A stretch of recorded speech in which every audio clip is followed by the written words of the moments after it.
Hey everyone, welcome to That Pedal Show. Viewers, comments and questions live. Dan here. Mick here. Hello. Sorry, I just had to spoil Dan's jazz moment there. That's all right. That's what makes the world a better place. Yeah. Playing all the right chords in the wrong order, or indeed vice versa.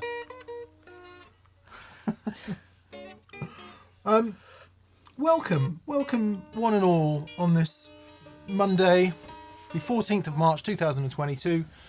Hope you had a good weekend. Indeed, and are about to have a good week.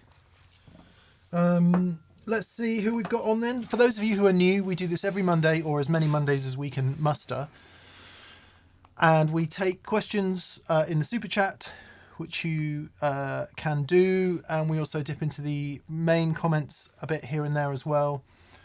We started it sort of talking about the Friday show. It was an opportunity for people to talk about Friday's show that's just gone. As it happens, it's evolved from there. We don't tend to talk about that much, but please ask us about whatever you like. Whatever you like. Whatever you like. And Whatever we will do our you best. like. We should say a huge thank you to BV Ninja. Indeed. For moderating the chat and all of that. Thanks, BV. We massively appreciate it. And You just for keeping absolute us legend. up to date on everything that's going on. Yeah, okay. Ricky Anthony. Hello, Ricky. Hey Ricky. Glad to hear it. Have you listened to the truth about vintage amps? He says to BB Ninja. We talk about that. We talked about it last week. We will continue to talk about it. I used a tip from Skip Simmons just today. Did you? I didn't know about the 9-volt battery on the speaker thing. Oh, okay. Great way to test the speaker. Yeah. If Pop you it. don't- Yeah. John W777. Jason Thompson. David Rustad. Zoot Allure. Greetings from Long Island. Hello, Zoot. David Michelle. Happy Monday, everyone from Pennsylvania. Oh, I've been there. What's in Pennsylvania? Martin. Is it? In Nazareth, Pennsylvania, which funnily enough isn't that far away from Bethlehem, Pennsylvania. Seriously? Seriously, yeah. Yeah. Been to Bethnal Green, never to Bethnalhem. That's very good. Bet Christmas carols down their way that time of year, an absolute hoot. Yeah. Steve Mass, hello Steve. Lebo plays guitar. Hi from Tel Aviv. Hello to Tel Lebo Aviv. plays guitar. Who else we got on? Eagle Ray Rob. Hey Rob, how are you? Metro Echo says hello guys from GA USA. GA Georgia. Georgia. I was thinking Galveston, but that's That's Georgia's good too. There's Galveston and Galveston. Gaviscon. And Gaviscon is a cough mixture, isn't it? Galveston, not Galveston. I can feel my indigestion slowing. Tony London, hi Tony. Things are going through me. Yeah, they're flowing from my body because I've had some. Paul Matulovic, hey Paul. I see we're daylight saving in the US then, are we? We're not until next week at least, maybe even 2 weeks away. John Munt, hello John. Vibas Patil is on. Hey, Vibas. Moon is on. ABCDF is on. Drive85, greetings from North Michigan. Ah, North Michigan. Toronto is Andrew Nowakowski. Nova Scotia, Todd Roy. Hi, Lovely. Todd. I am GA USA 2, says David Blackman. Ah. Gasu.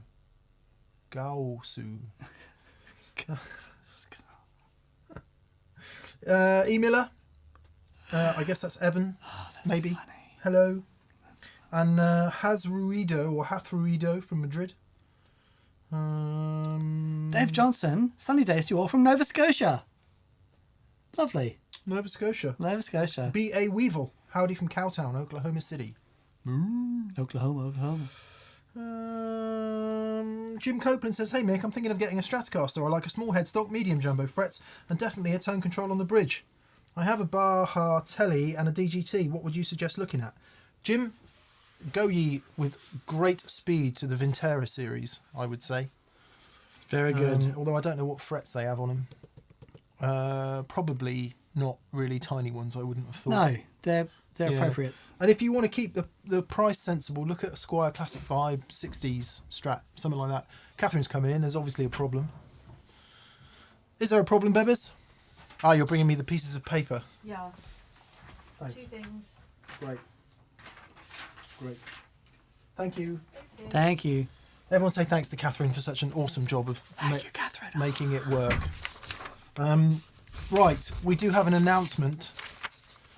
And that is there's one Experience Day ticket that's just come available for the Friday the 27th of May Experience Day here at TPS Tower. So if you fancy travelling to see us on Friday the 27th of May, there is one ticket just come available. Someone's had to pull out, unfortunately. So Friday 27th of May, one ticket available. It probably won't be available in about 3 minutes. So we'll do that. Very good. Yes, I would do check out the Vintera series, which are the Ensenada made replacements for the Classic series. Equally, look out for a used Classic series lacquer. I think value for money wise, and maybe even think about having it refretted. Really, really great guitars. The wiring mod, I wouldn't worry too much about that. You can do it yourself quite easily. It's a really simple mod, one wire. Probably more important to find a guitar you like the look of and the feel of, and do the mod yourself. But yeah, Very good. loads of great Strats out there. I've just finished actually another Strat vlog, yet another Strat vlog, by the end of which I'm like, I'm done with this. Whenever our numbers are dipping, I say, Mick, Strat vlog. Yeah. To the Strat vlog. I get to the point, one point in the video, I'm like, I'm tired. I've got to stop doing this. I'm tired of listening to Strats. It's just, I'm not playing the guitar anymore. I'm Right. just listening to Strats. Right. Move on. Anyway. Hello from beautiful Orange County, Anaheim, says Richard Hawkey. Dan and I have spent many a happy hour in Anaheim. Many a happy hour. Some wonderful memories of Anaheim. Perhaps the happiest of which was having breakfast with Andy Timmons and Devon Townsend. That morning shall just never be beaten. No, I was aching for days. it was Just for laughed so hard. it was pretty hilarious. I've got a small adjustment to make, Dan. Okay. Oh, a large adjustment, please. Well, yeah. I mean, 1 degree there is miles down there, isn't it, in galactic terms? Of course. Yeah. Of course. Imagine if you did that to your favourite satellite. I got a shim from the people that do all the guitar stuff. Mac, Yes, them. Stuart McDonald. Stuart McDonald, for my son's new guitar. Because one of the things about those Jags, Dan's talking about shims. I'm just gonna slap me around a bit. narrow my eyes. There we go. Hang on, we need some light on the subject, Dan. Okay. Look at that. Look at that gut. This is me narrowing my eyes at Dan's shim suggestion. Well, he's got a Jag, Yeah. and What are you shimming? just so a common mod to do on those Jags, because the strings pop out of the bridge so easily, is they will shim the neck. But there's a Stuart McDonald shim that's 0.25 degree angle, and it's like wafer thin. Yeah. And it just gives it a tiny bit. It just means that it raises the distance 1 millimeter. So I bought one of those. I'm going to give it a go, see what that's like. It's very interesting. To replace the saddles. Yeah, but this has actually got good saddles on it. Okay. It's got the proper round things with the slot in it. But they still jump out. Yeah, I mean, he's a 15-year-old angry young man. He likes to give it the whoa. So Jaguar and Jazzmaster players. Dan needs help. Okay, so please comment. Please comment. Help him. I think he'll be fine. They're going to say it's exactly the right thing to do. Exactly. That's exactly what they're going to do. Yeah. Cool. How's he getting on with it? Oh, man, he loves it. When's the vlog coming out? Maybe next week. I've got cool. a few bits I need to shoot at home. Dan took his son Zach to buy a guitar at Anderson's. Sorry if we haven't said that. Yeah. and walked in there. And Pete came down and goes, "Do you want a hand?" I'm like, "Yeah." So Pete was our guitar salesman for the day. It was just brilliant fun. One of the things, because they do so many videos about so many guitars, his knowledge of the new guitar market is amazing. Yeah, because he sees everything. He sees everything and he plays everything. Yeah. So it was fascinating. On the subject of Andertons, Edward Johns, thank you for your comment and super chat. Edward says, for your information to all, or at least anyone who's able geographically, Andertons are raffling a guitar to raise cash for Ukrainian refugees. If you can afford super chat, you can afford £5 for a ticket. So if you're into that, that's something you feel like doing. Andertons are raffling a guitar. It sounds like it's £5 a ticket. So if you feel so inclined, Edward, thanks for bringing it up. Please go there. To do that, we shall buy some tickets. Indeed. And if we win the guitar, we will sell it and give the proceeds thusly. Indeed. And actually, seeing as we're on that, let's mention one more thing about Ukraine. So, Philip M. Harris, who is one of our patrons on Patreon. Philip, thank you for emailing us today. He's got something called Hymn for Ukraine going on the 17th of March at the Tramshed, the Strand in Derby. And it's on the 17th of March at 7 p.m. It's to raise money for various Ukrainian appeals.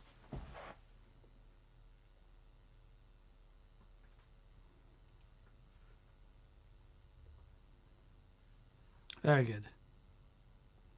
All the information seen on your screen. In other news, the Experience Day ticket's gone. Great. Yep. How are we doing on the super chat? We probably have to turn it off. Yeah, I'll turn it off in a minute. Okay. Yeah, so there you go. A couple of things to mention about Ukraine and the crazy business that's going on there. Please help if you can. Right. Let us, Daniel, stampede to the to the super chat. Sorry, Monty Python fans may have found that funny, or may have not. So, who is first this week then? In super chat land, it will be Plexico, as always. As always. Bless you, mate. Set your watch by him, or indeed an hour forward if you're daylight saving in the US. I'm on Plexico time. Plexico says, "Hi DNM, I scored a Washburn J6 Jazz box Oh, well done. from Matt at Monty's in the UK. It was a fire sale from a customer who bought a Kincaid guitar." If you haven't watched Dan's video on Friday, the Pedal Show episode on Friday was Dan having his old, shall we say, mid-price? Yeah, I think you get them for about 600 quid. Yeah, mid-price jazz box fixed up, and a flipping lovely thing it was too when it was done. Sounded great in here. Man, live. I mean, whoever that recorded that audio must be very talented, Dan. He was and handsome. Don't forget handsome. Yeah. Yeah. Yeah. He's transformed the guitar. Yeah. It's really it's wonderful. And I tell you what, those Monty PAF style The pickups, yeah. You didn't really go into that in great detail in the video, so you're No, there's room to do all that stuff. I didn't. it is way improved, is it? Well, the old pickups didn't work. So a definite improvement from that. But when they were working, I mean, they were fine, but this there's a level of the guitar itself. It's very, there's some of those lacquer guitars, really hard lacquer, and that hardness gives them a dynamic, like they can be really sensitive. You know what I mean? There's no warmth to sort of, it's sort of everything's sort of on the surface and wow. Yeah. Well, these pickups make them give them all that dynamic range, but that gives it a depth as well that it hasn't had before. Yeah. And I'm just loving it. I bet the 50s wiring made a difference too. Yeah, it really has. I was astounded how much difference that made in the casino. Right. Nice. Yeah, it's really, really great. Nice. Good work. Good work. Oh, thanks, mate. Well, thank you to Matt. He knocked it out of the park. I'm going to go and I'm doing another video soon about another guitar that I'm going to get him to give me a hand on, if I can squeeze in there now, because his flipping waiting list has gone up again. He's going to be Mr. Busy. I'm going to do videos with these people and not release them until I have all my guitars done. You saying you're an influencer, Dan? I've got to make an appointment now with Johnny Kincaid, like, hold for Mr. Kincaid. You know, oh, yes, Dan, I can squeeze you in May 2023. Robert Jones. Hello, Robert. I had a friend at school called Robert Jones. Mr. Jones? And me. And And Miss... I'm trying to remember any of the rest. I sang that song every flipping day for... Anyway, Me and Mrs. Jones, you mean? No. Mr. Jones and me. Cat and Crows. Cat and Crows, that's the yeah. one. Tell each other, I want to be Bob Dylan. Mr. Jones wants to be someone just a little more funky. I like that Where one. everybody loves you. Just about as funky as you can be. Can't you see me? Funky. Yeah. You're great.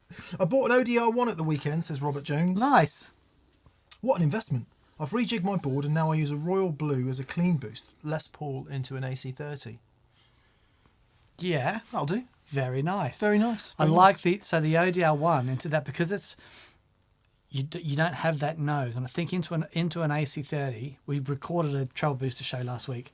Got my old Vox out again just to be reminded what a glorious sound that thing makes when it's turned up. Oh my word! Bonkers good. And that, because that core tone of that amp is so good, having such a neutral but dynamic gain stage, I think is a really good shout. Yep, definitely works well with that. I'm going to turn the super chat off. If you've super chatted to this point, we will answer you. But if you can't super chat from now on, because I'm going to turn it off, otherwise we won't get through. Everybody, thank you to everyone who has super chatted. We will answer you. Yes, thanks everyone. Yeah, just make sure that is actually off. Watched a great documentary on Instagram last night. Did you? Not on Instagram, a documentary on the BBC about Instagram. Very Yeah. good. It was quite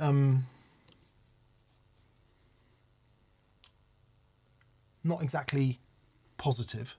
Okay. Yeah. Be interested to know what you think when you watch it. Anyway, right. Oh, lots on tonight. Here we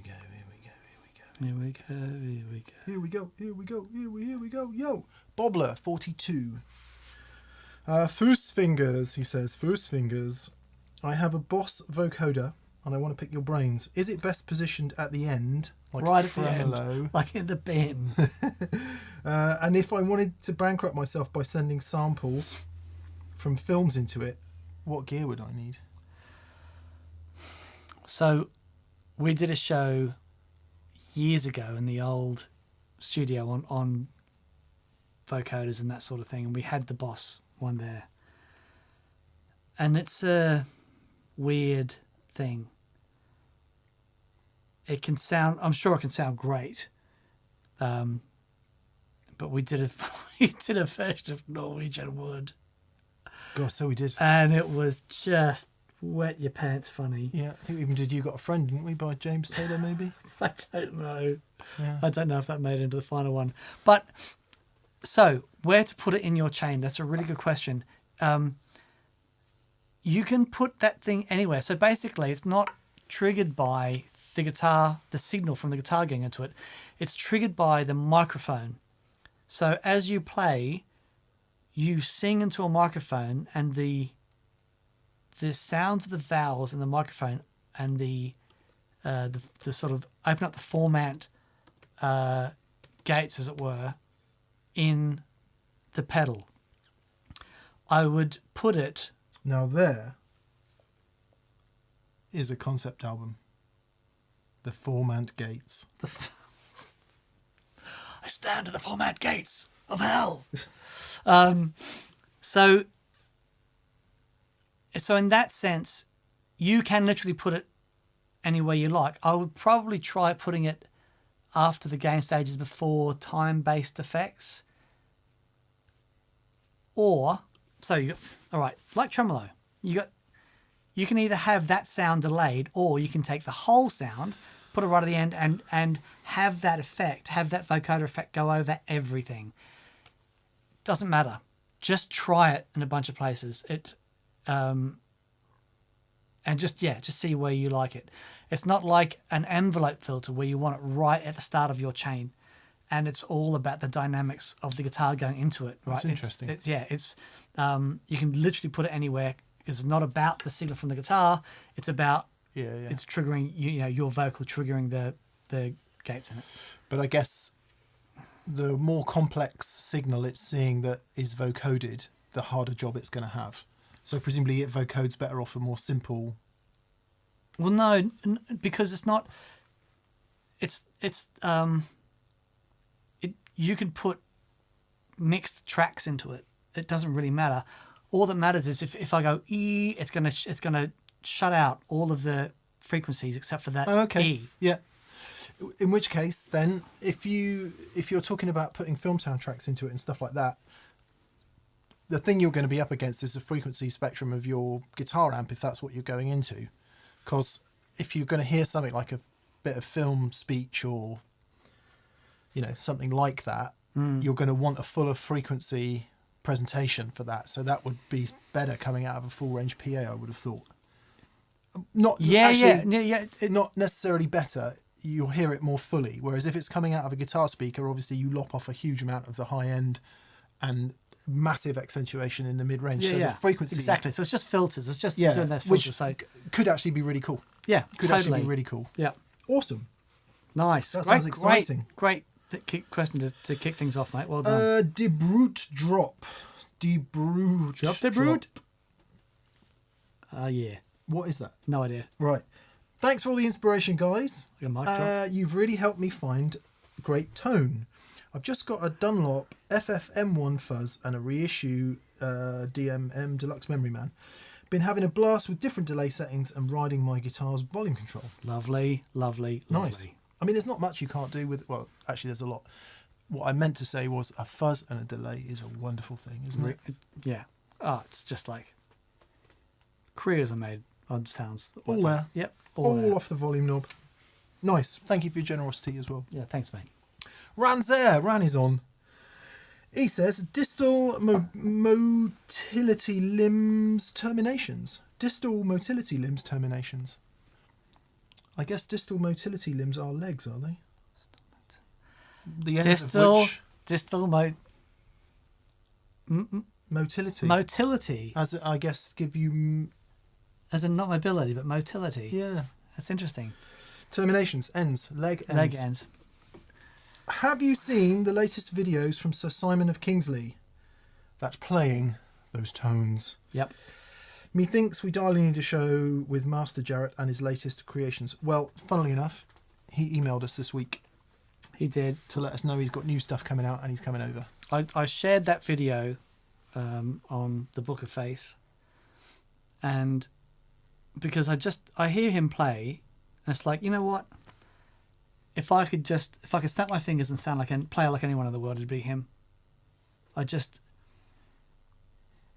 adore the playing and his note choice and his feel and his touch. So free, isn't it? Oh, so free. Man.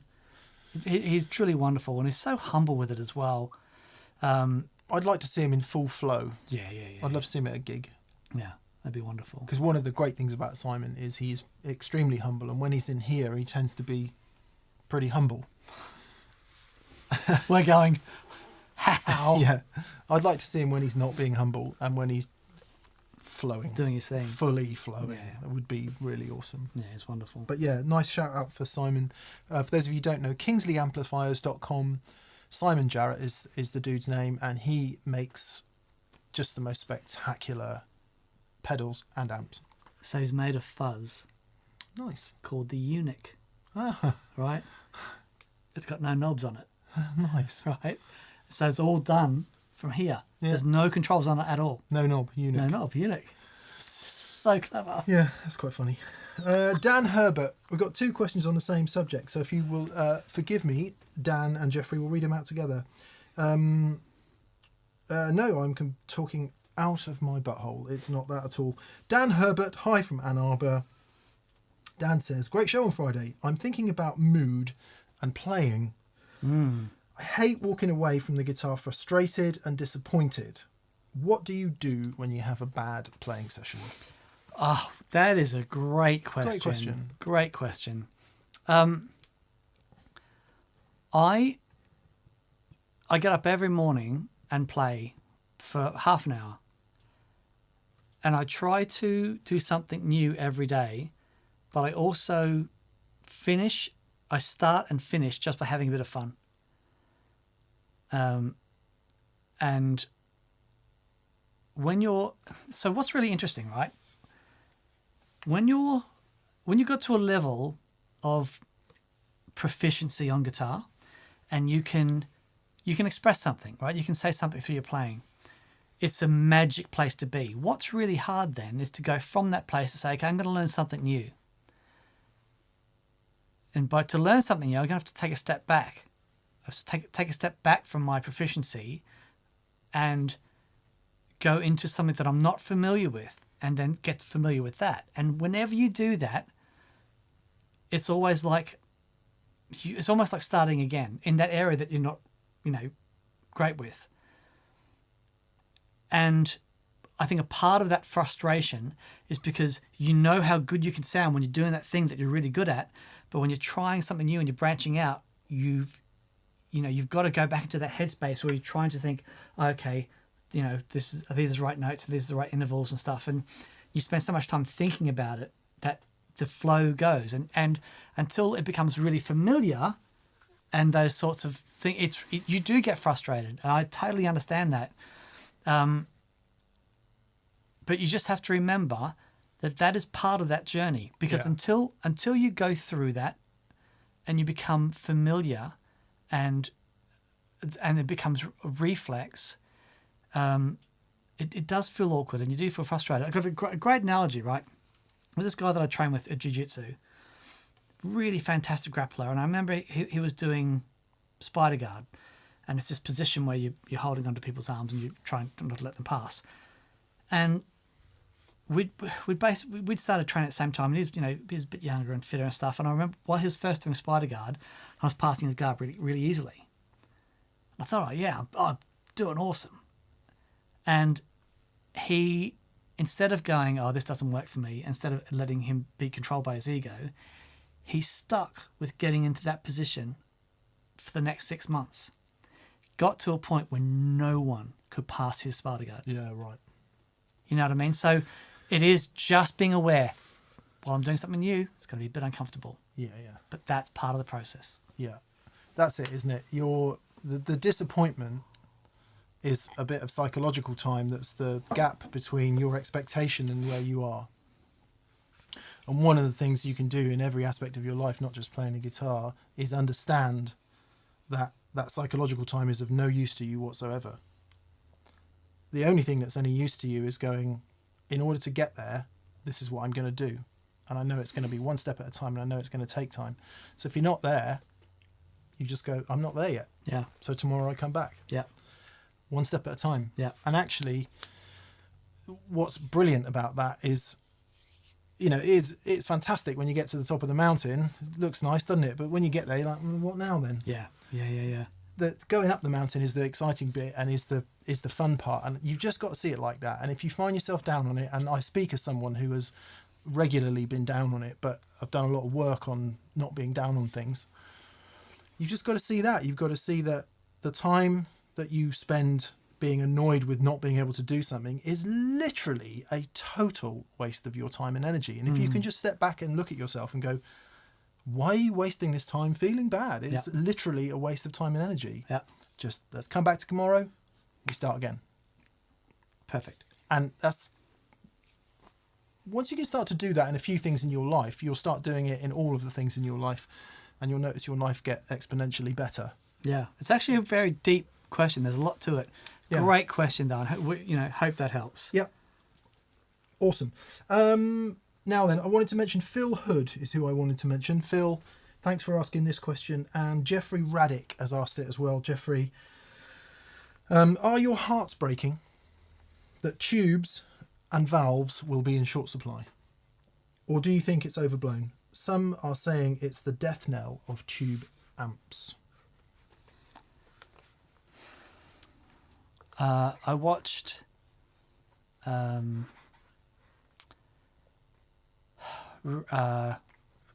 Shull's video on the weekend, and I love Rhett. He made a lot of really good points. I think people have been, obviously what's happened is tragic, and this is, all that aside, if all we're looking at in this tiny microscopic slither of that is that they're not going to be exporting valves from Russia anymore. We don't know if the factory in China is going to come back online, and there is the factory that does the JJ valves. Mm. There's one supplier in LA that's got 9,000 sets of matched valves. I know. I mean, I've got enough valves to last me For the rest to of see your life. to see me out. Me too. I don't. I've heard that. It's psychological valves, time yeah, again. It's psychological time. It's literally not worth worrying about. All that matters is what is, not what might be, because what might be also might not be. Now, it does make sense to, if you're worried about the fact that you might not have some replacement valves, then source some and get 2 or 3 sets, and don't stockpile because that's a bit naughty. But it's not. I'm not saying don't plan. I'm saying don't worry about stuff that may well not happen. Sure. Because the other possibility is, I mean, it's hard to imagine anyone coming online with a new tube factory, because the way in which those things are made is pretty brutal. Inefficient. One of the reasons they're made where they're made is, I think, because of, shall we say, more limited standards on health and safety and things like that. Mm-hmm. They're a pretty brutal thing to make by all accounts. But yeah, I don't know. I just think in your list of things to worry about, my heart wouldn't break about something like that. I've been running one Lone Star on the same valves for over 15 years. So Robert Reactions just said, since you've got plenty of valves, you're not worried. No, it's not that. Not that at all, actually. It's okay. The amps that I use are set up really well.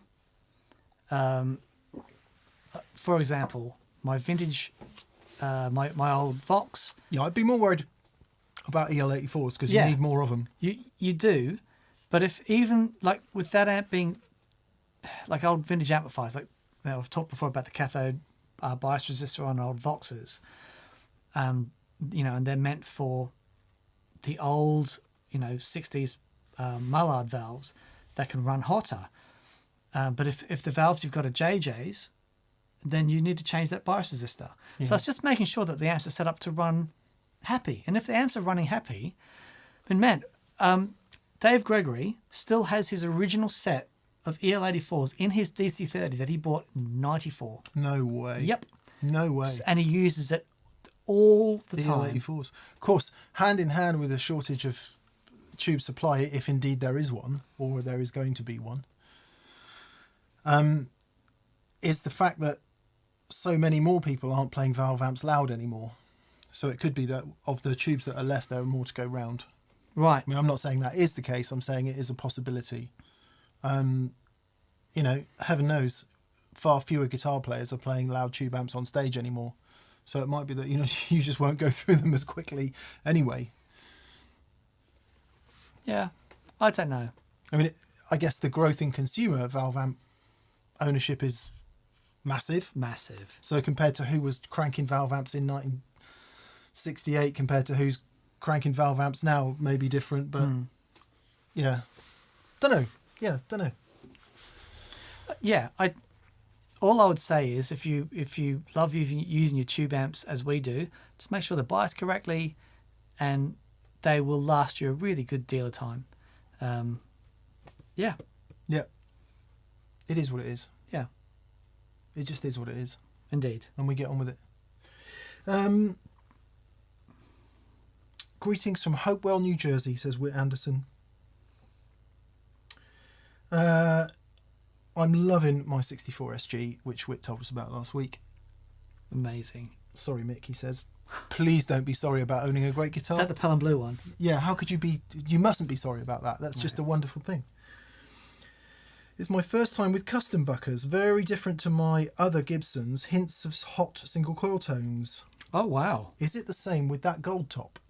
Well, that's very interesting you should say that.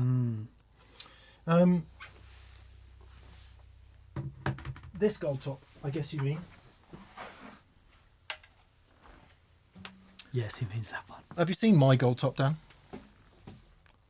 Did you buy it? Oh, my God. Oh, my God.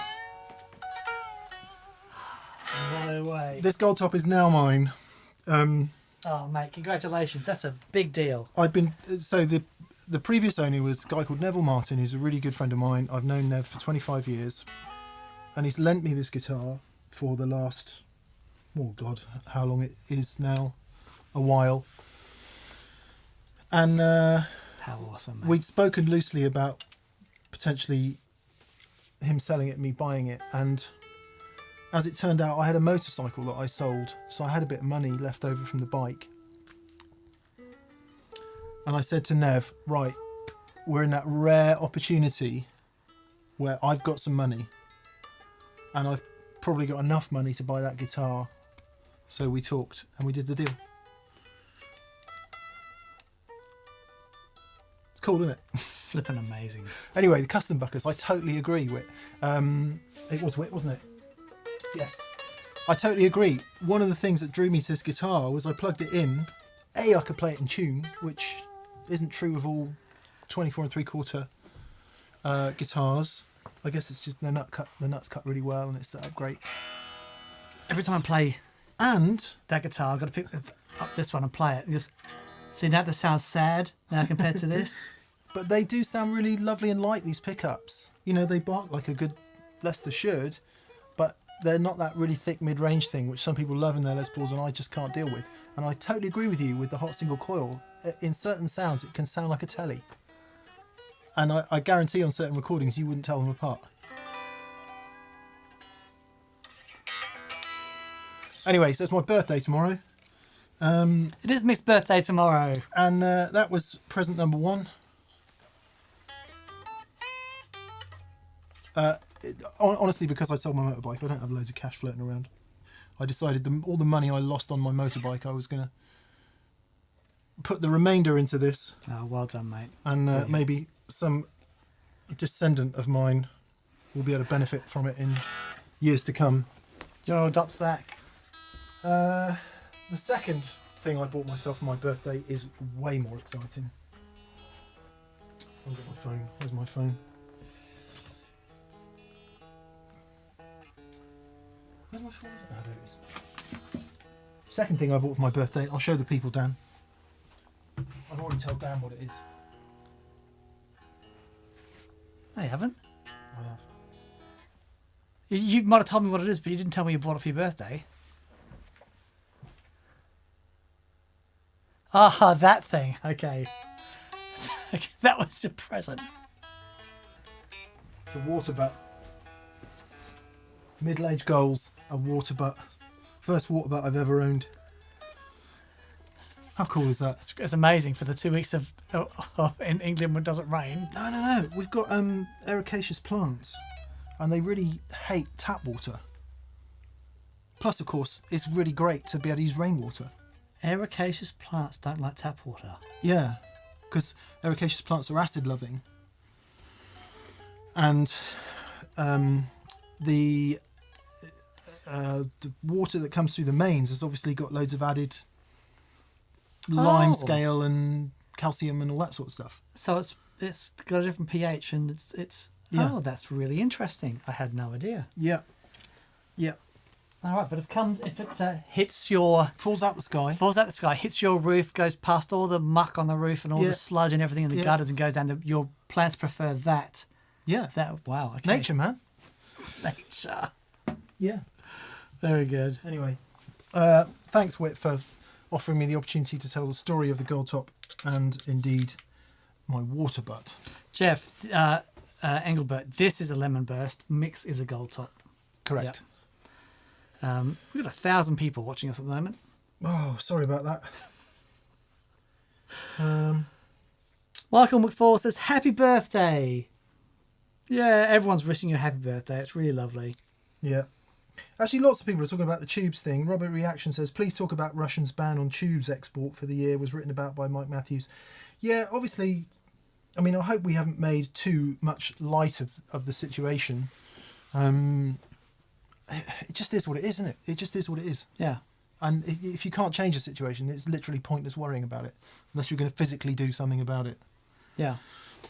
Sorry for getting animated about that, but yeah. Will there be a video about the gold top, says Ilmiras Churmatulinas? There will. There absolutely will. Yeah, we've got a few gear update videos to do, actually. G. Barge says it'll be fascinating how you go from Strat to gold top and how quickly your feel adjusts back and forth. Yeah, I mean, I've been playing it for well over a year now, G, and I'm pretty happy. You connected with that guitar really quickly. Connected with it instantly, yeah. Which is amazing, considering I've said for years I don't flipping like Les Pauls. Let's say we've got 1,000 people watching, and Scott Gader goes, yeah, and 900 just learned what a water butt is. What do you call it in the US? What's a water butt called in the US? It's not a joke, by the way. I don't know. Well, it's going to be called a rain saver. And that's what it would be called in Australia. No, in Australia it would be called plastic bucket that contains water. Plastic bucket. Yeah, it'd be called. Yeah, it's water. It'd be called a rhino. Fletcher's 40 says having the gold top is good. Not having the Ducati probably not so good. Fletcher's, I've hung up me motorcycling boots for good. I think, yeah, just is. Rain barrel, they call them in America. Brimar in the UK is building a tube factory, says Andreas Linderholm. There's been a couple of. I played a British-made valve probably 10 years ago now. I remember that. Yeah, it was a weird-looking thing. Sounded good. I'll need to dig it out and see what they're up to. Yes. A rainwater tank in Australia. Rainwater tank. Rainwater tank. Eddie Clark says, it's be a Chazawazza. Chazawazza. Jared Harper says, is it sacrilege to replace pickups on a Fender custom shop Strat or Telly with Lawlers? No. Not at all. I am just finishing a pickup replacement video on the gold guitar and sort of get to the end and conclude that, you know what, you may as well just stick with what you've got and learn the guitar unless you really don't like them, and then get something radically different. Right. But trying to get like that much better than this is, oh man, it's a flipping... Talk about psychological time. Yeah, right. It's pure psychological time. Yeah. And anyone wants to know what that is, to search on the internet. But it has been a good lesson in conscious and unconscious biases as well. Indeed. All of which is in the video. It's nearly 2 hours long. It's so slow. It'll be full of those comments that go, I hate this. But regular viewers of TPS will get it. Perilous Temples joined us. Says, so late to the party. Good to see you all today. Hello, Perilous. Hey, mate. Right. Like Lions. I'm looking to run my MD200, Boss MD200, Walrus D1, which I believe is a delay, and Empress Reverb in stereo. But my MD200 is first in the chain before drives, followed by delay and reverb. Can I stereo? Okay. Yeah, you've got a problem there. Hang on. What's the problem? The problem is he wants his MD200 first. Right. Then his drives. Then reverb. Then delay and reverb. Oh, okay. Well, doesn't the MD200 have a loop in it? No, I think that's the Wampler. Terraform. It's got the very clever loop in it. Wampler Terrible Form. It's not. It's really good. Entertaining people, Dan. Yeah, indeed. Okay, that's interesting. Michael McFall says the grade out the AC30 is very loud. It's carrying on from the AC30 discussion from before. it is really loud. But what we found was it's loud at about 2:30, 3 o'clock. And then it just doesn't get any louder. It just gets more overdriven. And so we were certainly, it was loud, but quite comfortable, in here when we were doing it. Is that the 500? Oh, this is the 500. That's the 500. Yeah. Well, that doesn't have it either. There we go. Box is ticked. Not even the right product. So how could you get around that then? You can't really, can you? No, so all you can do... So I believe it would have a stereo out. Literally all you could do is split the signal there and join them back again after the gain stage. It'd sound terrible. Or duplicate the gain stages. Go from the stereo out, go into the gain stages. Taylor. Sorry, mate, carry on. Yeah, duplicate your gain stage. Yeah, it's one of those things. It's like it's physics. I'm going to offer a controversial opinion. Go on then. There is no modulation effect that sounds better stereo than it does wet dry. I concur. And here's the reason. Most of the time you hear a modulation effect in stereo, what you're actually hearing is wet dry. You're like when you hear chorus in stereo, you hear the modulation on one side, the direct sound on the other. And unless you've got things like a dual parallel phaser and you've got different phases going on left and right, or you've got a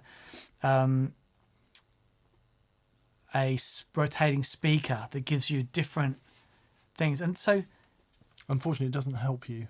Yeah, because you still can't do wet dry. Yeah. Because it's after the drives, before the drives. Yeah. It's a tricky one. That is tricky. Yeah, I agree with him. Then decide, because there might be. Let's take Univibe for example.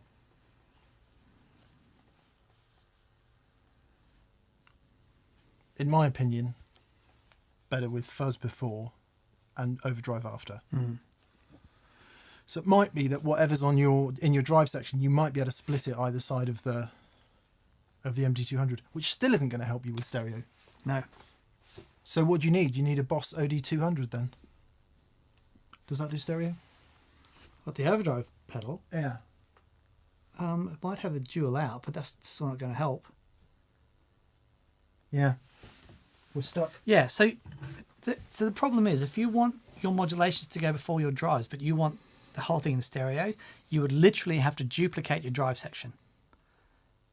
And then, so stereo coming out of your modulation into your parallel path, duplicating those drive sections, and then into your stereo, into your delay, stereo, into your reverb. It'd be the only way to do it. So do that. That'd be awesome. There we are. There we go.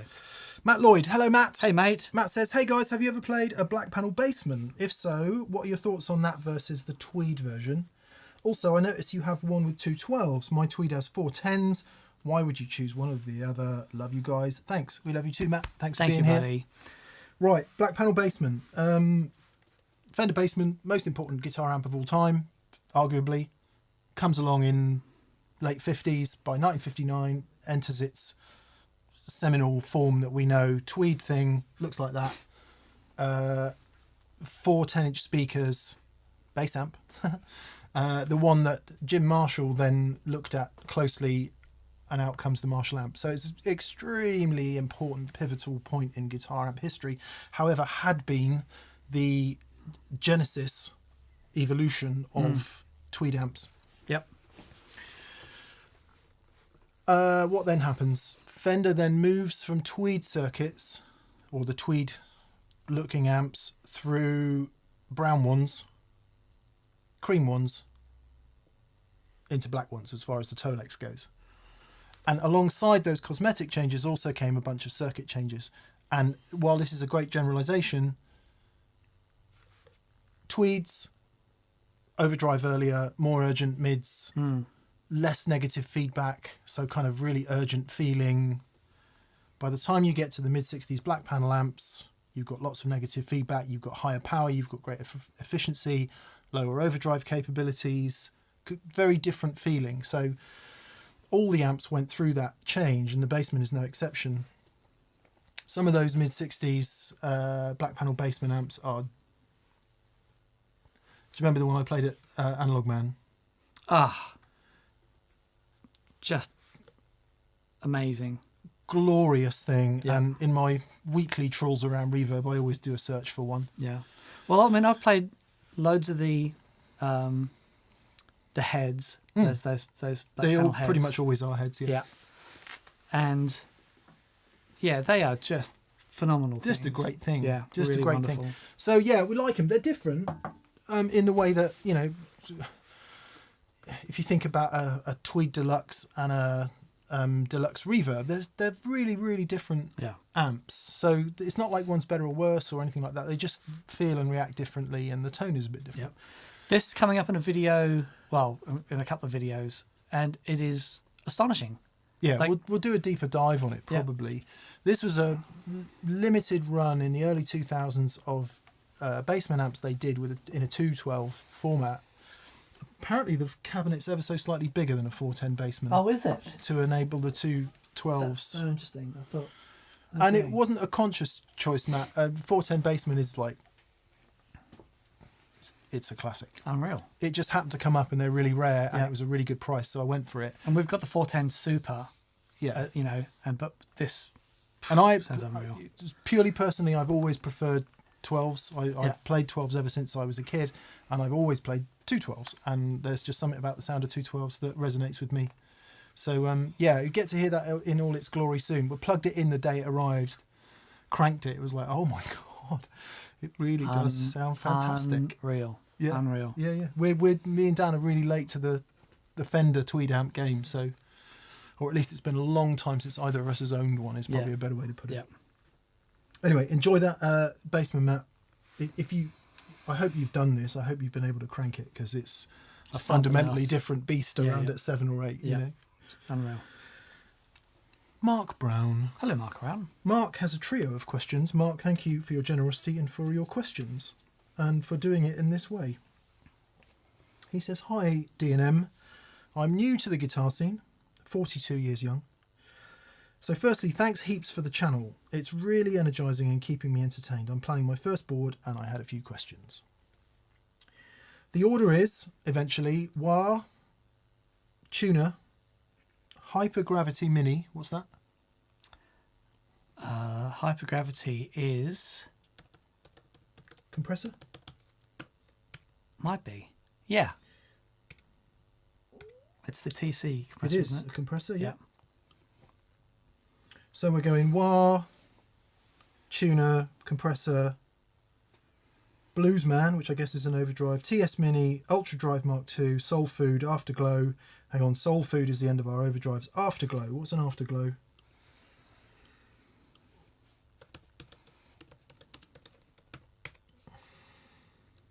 Chorus. Oh, nice.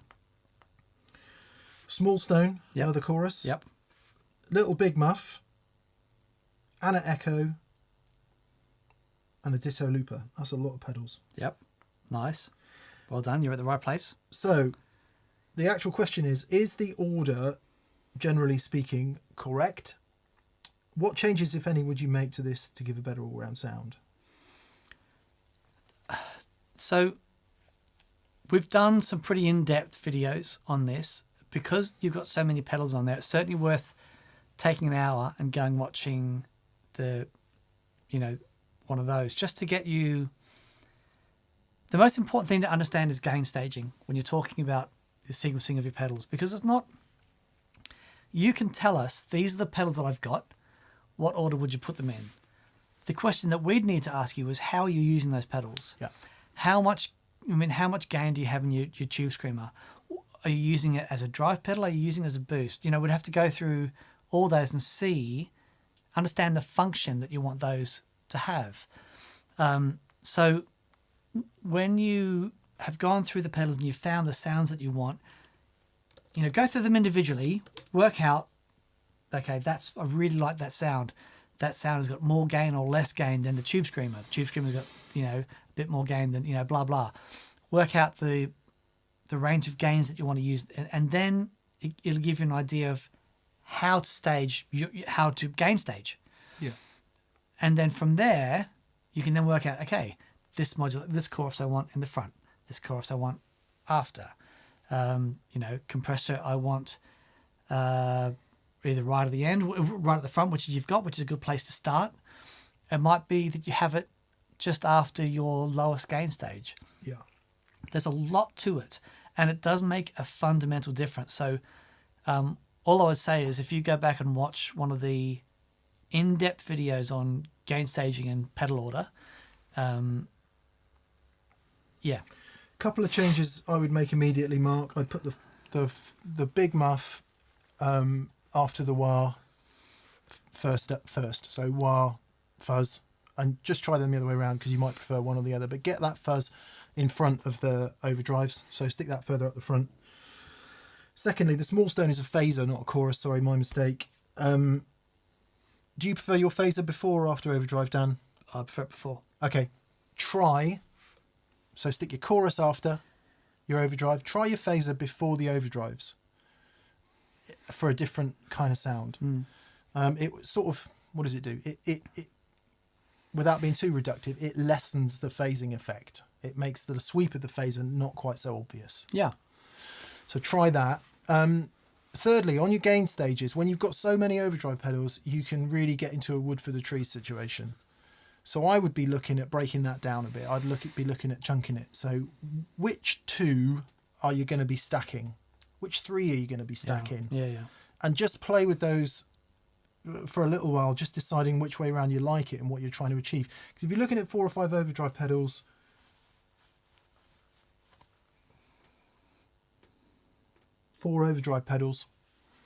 I think you can get confused really quickly. So maybe pick 2 groups of 2 and just try them each way around. I think that's where we'd be. Yep. Yeah. And there's no correct. I know you use the word correct and you probably realise that there is no correct, but it takes a bit of time. It does. Yeah. Good luck. Good luck, mate. Bunions, says Jason Thompson. Hello, Jason. You owe me money. I watched the wet, dry, wet videos and I had to try.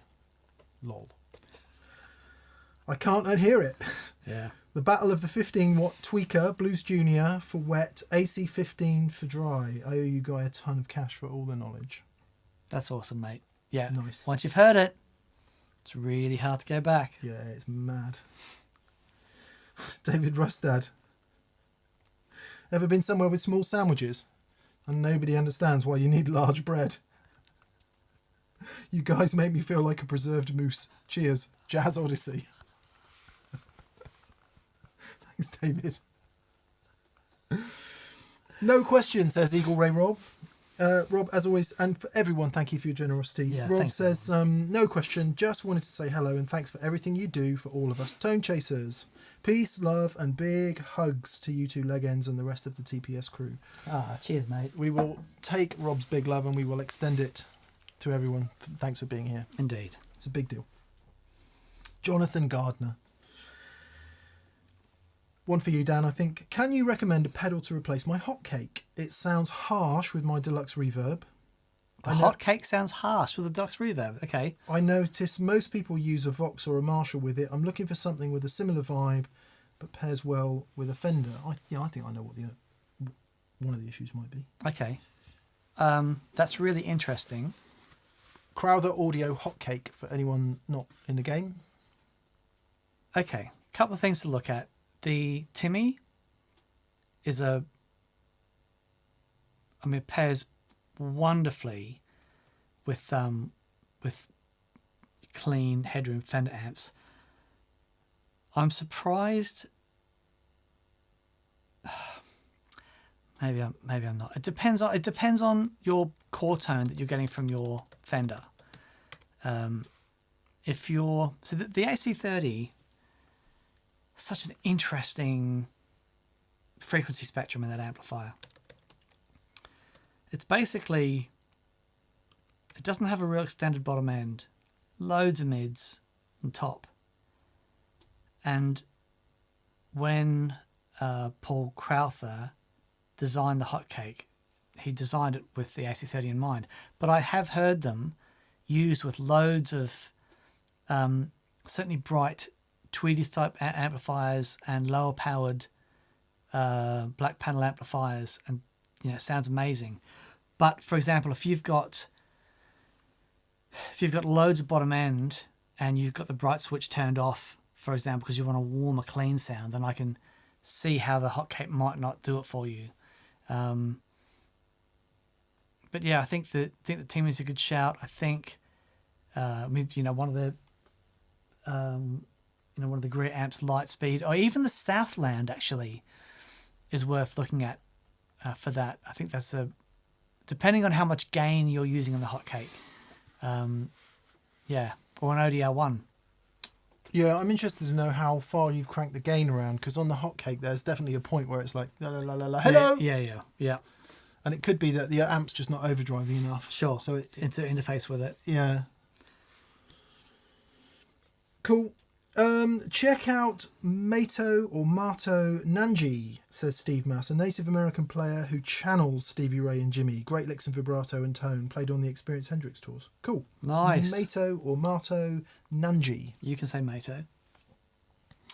I'll say Mato. Let's go. Yeah, I'm sure I've seen him actually.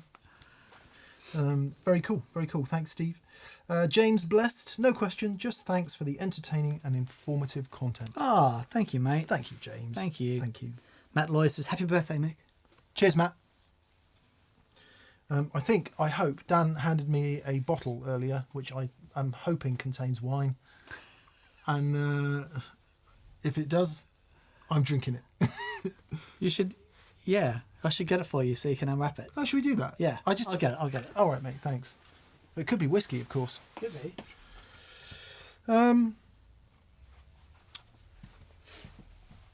Square Wave Symphonies. Hello, Square Wave Symphonies. Hey, Leggins. Just a quick thank you for keeping me sane while I'm working on my PhD in philosophy.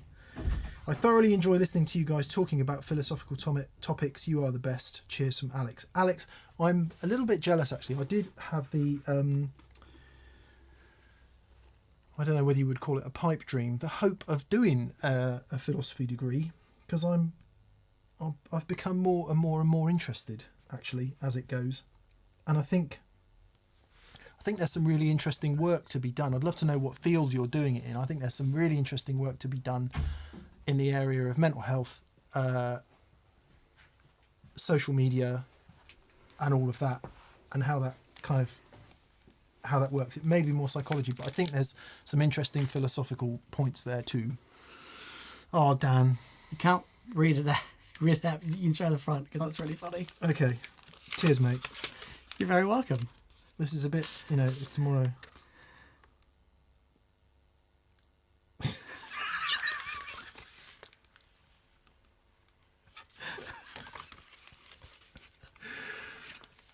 I'm on a recommended National Trust public walk. I see someone has hung a bag of dog shit from a tree. Those of you who are engaged in the activity of...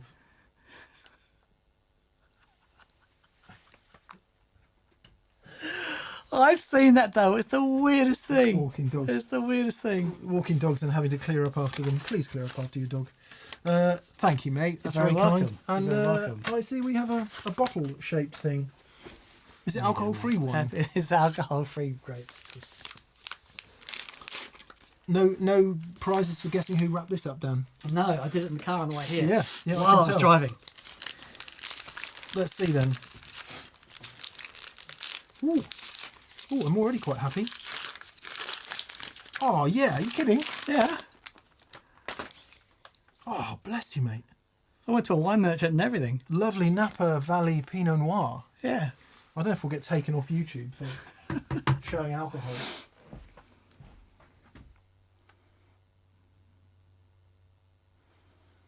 I was in Cirencester and had a lovely a wine merchant there. Cool.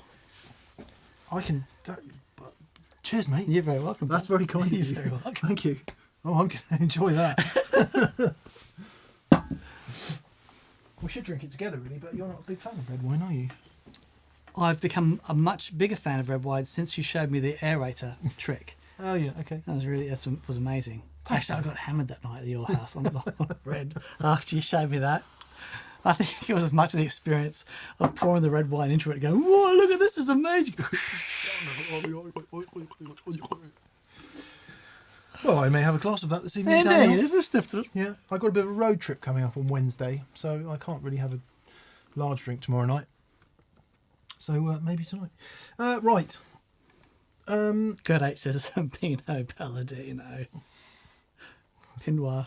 Yeah.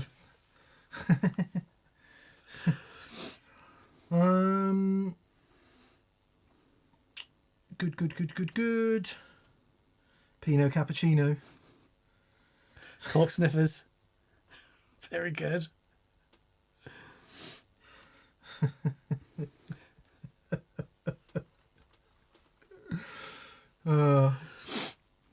Excellent. Right.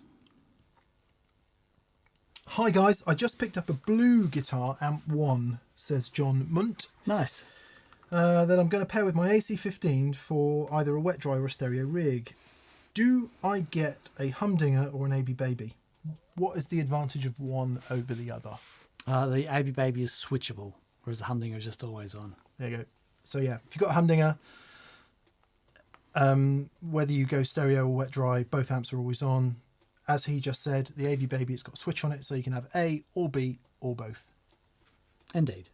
Other than that, they do the same thing in terms of being able to isolate one of the outputs, so you lose the noise, and you can flip the phase on one of the outputs as well. So you get that functionality in both things. It's just what do you want on. Yep. Good luck with that, John. Thank you, John. You'll enjoy that. Vibas Patil. Hello, Vibas. Vibas. What are your thoughts on hardtail strats, says Vibas. I'm planning on getting one, and I'm especially interested in an ash and maple one. How unique or different are they compared to usual strats? Also, do you have any pickup suggestions? If you want to hear a fantastic hardtail Strat, go and have a listen to Andy Timmons' new album. I think they've released 2 tracks on it. One of them's got the hardtail Strat. Another's playing Telly on one as well. But Andy has a hardtail Strat that he uses on all of his albums, and it sounds flippin' marvelous. I mean, it is Andy playing, so it's going to sound incredible. But Andy. Wow, it's wonderful. One of the examples I always use of thinking about those, let's say the classic vibrato-equipped older Rosewood 60s Strat cocktail. Matt Schofield for a long time played either his 61 or his SVL version of his 61 alongside an SVL ash body. I think it still had a Rosewood board, to be fair, but it had an ash body and a hardtail. And what was interesting was he would often play that guitar when he was in a Telly era mood. Oh, okay, interesting. So if he was doing an Albert Collins funky thing, or he would quite often pick up the ash body hardtail. Right. Whether that's about tone or whether it's about feel, I don't know. Obviously, there are people who would argue quite strongly that the only thing that makes any sound on a guitar is the pickup, and the hardware and the wood doesn't make any difference. Dan and I are probably not of that opinion. I think we have played enough guitars to know that it does make a difference. Maybe the pickup is the biggest difference, but the other things do make a difference. They do. Especially when you play at volume, and especially when there's any kind of feedback loop going on between you, the amp, and the guitar, and the resonances and the harmonics and all of the things that happen when you amplify a guitar. So yeah, I would say they are definitely a unique and different thing, and really, really cool. I've never had one, but whenever I hear one, I always like it. Apparently there's a Rock Cray hardtail Strat as well. Yeah. Miranda says. The day that I had my 64 Strat stolen, I went down and to see if I could afford any nice old Strat. The only Strat that I could possibly afford was this hardtail Strat, and it sounded great, but it was brown. It's a really awful brown. Was it the Antigua brown? I don't know. Imagine that you'd been out and you'd eaten food from an unknown source and you'd had too much red wine with Not that colour. no. Yeah. That's glorious in comparison. That was like Antigua brown being the kind of sort of fawn to slightly darker brown sunburst that they did in the late 70s. it was Cuprinol brown, Oh, okay. just Like walnut. like a dark walnut. Anyway, the guitar sounded fantastic. I just couldn't get past the look of the thing.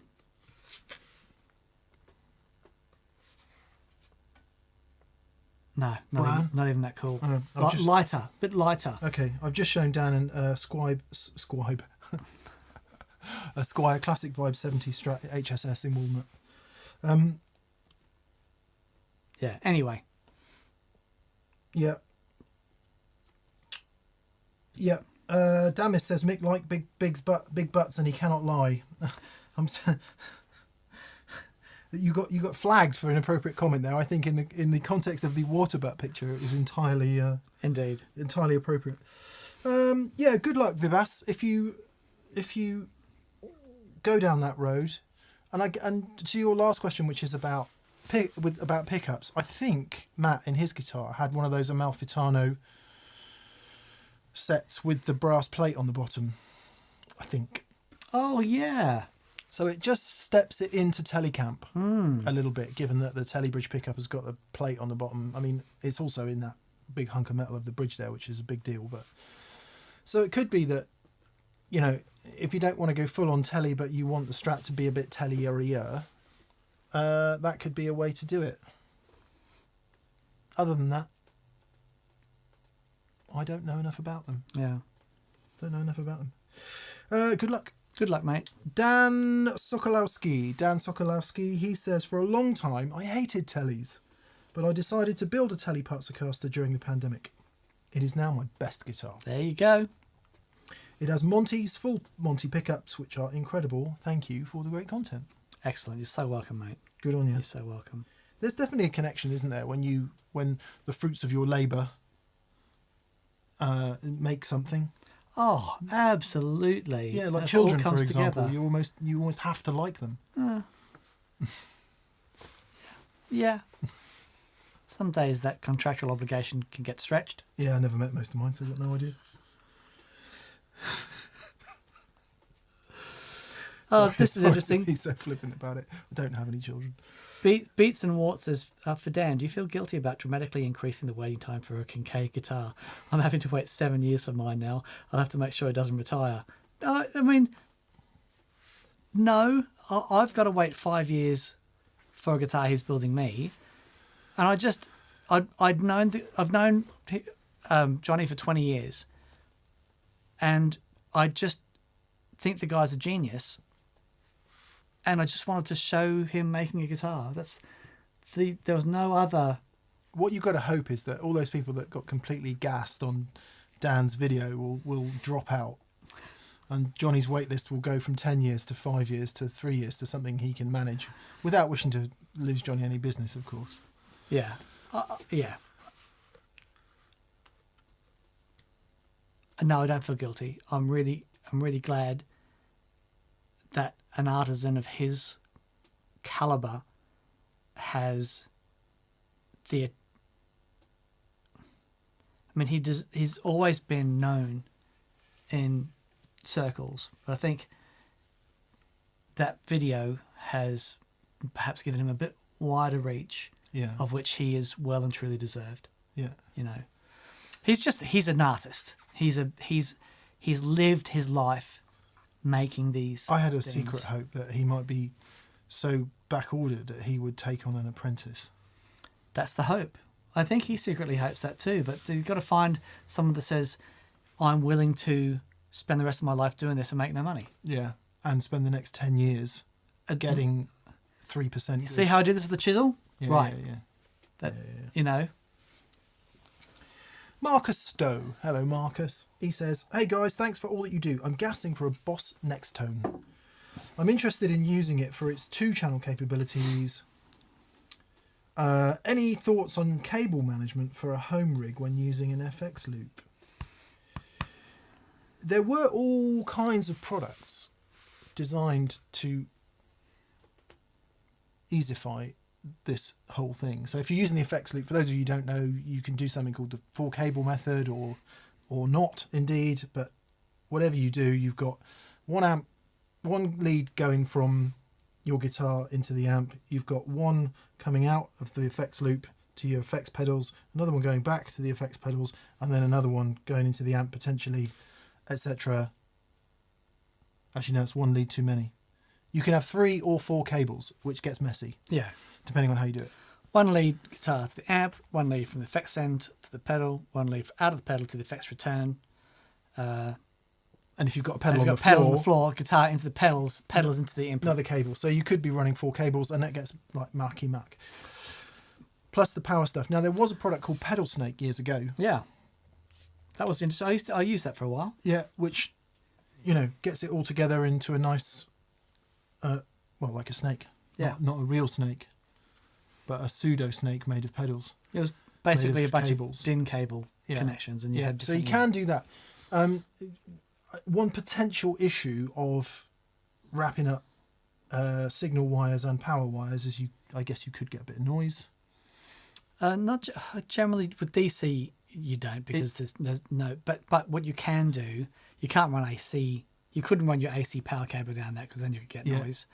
But because of the distance of the cable, you would have a bit of resistance in that cable, and therefore you're going to get, because a 9-volt low current power supply will struggle at the end of a 40-foot. Yes, that sort of a cable. So not ideal. So if you're talking about running all your power and everything, it gets more complex. If you're just talking about signal cables, depending on how fat your guitar leads are, you can buy stuff from IKEA or somewhere similar, which is just like a bit of plastic stuff that will wrap around all the cables. And one would assume if you search on Amazon for cable tidy, about 58 bazillion there's loads of them. Products will come up that may well work and make Jeff Bezos even richer than he already is. Indeed. Yeah. Indeed. So nice. We like the Next Tone actually. We played that in Japan, I think. Was really good. Didn't we have one here for a few minutes as well? It was really good. Yeah. We had a jam on one in that studio. Oh yeah, in their studio. Yeah. It's great fun. Yeah. Hasrido Madrid, it might be Hasrido Madrid, says, I recently got a bargain deal on a famous Ruby Riot combo. Nice. One piece of advice to get the best core tone from an AC30 amp, please. Could be a pedal, a setting, or whatever. I play indie rock with a Telly. Okay. You've got to get the amp working. AC30s have headroom and everything, and they sound great.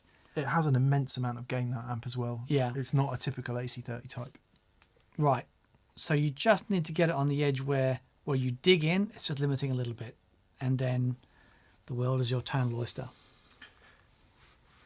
In one of, it won't be this Friday, it may be the next Friday, Dan mentioned earlier that we're doing a treble boosters video because we've had some interesting treble boosters come in and wanted to hear them. So we got the AC30 out, cranked it. On the very beginning of the video, Dan plays the Telly, and he goes from nothing, and it gets to the point where it's ice pick trebly in the nicest way possible. And that is a lot of people's experience of AC30s. Right. Because you need to go past that. Mm. And that's the key. That's what he's saying when he says get the amp right on the edge, because then what happens is he winds the volume on, winds the volume on, the amp is cranked, and then it just becomes this glorious mess. And all that stuff that was ice picky trebly is now overdriving and sounding sweet and harmonic and fat and rich. Yep. And a lot of people never get past that. Oh my God, here comes the ice pick in the forehead. To quote Dear Frank. A lot of people never get past it. So that's what you got to do. You got to crank it. You got to get that power section working, which of course is loud. We did say, didn't we? Dan said, should we attenuate the AC30? I'm like, no, we can't. So thank you so much for slapping me around the face going, it's like that Batman and Robin meme. Yeah. We should attenuate the AC30. Pow. You just can't do it. It just doesn't sound right attenuated. So we cranked it and it sounded flipping glorious. Amazing. Yeah, so good luck. Ruby Riot, nice amp. Framus made that. I remember those from the 2000s, I guess.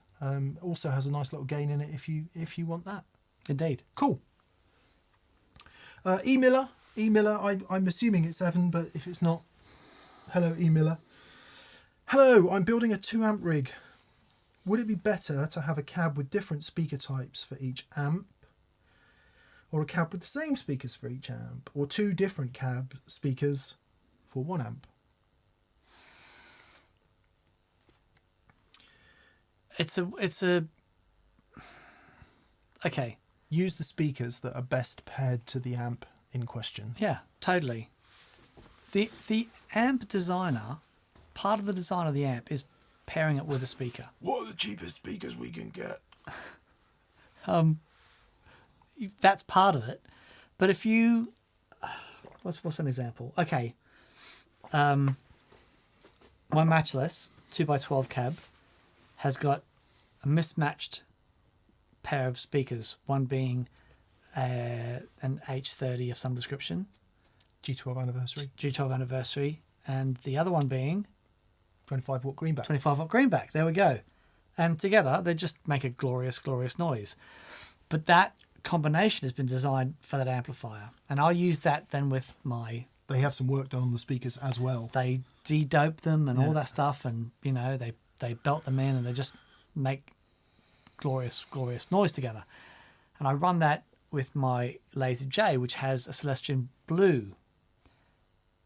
And again, that speaker, the amp's been, matched with that speaker. So by all means, try everything, because you might come across a combination that sounds great.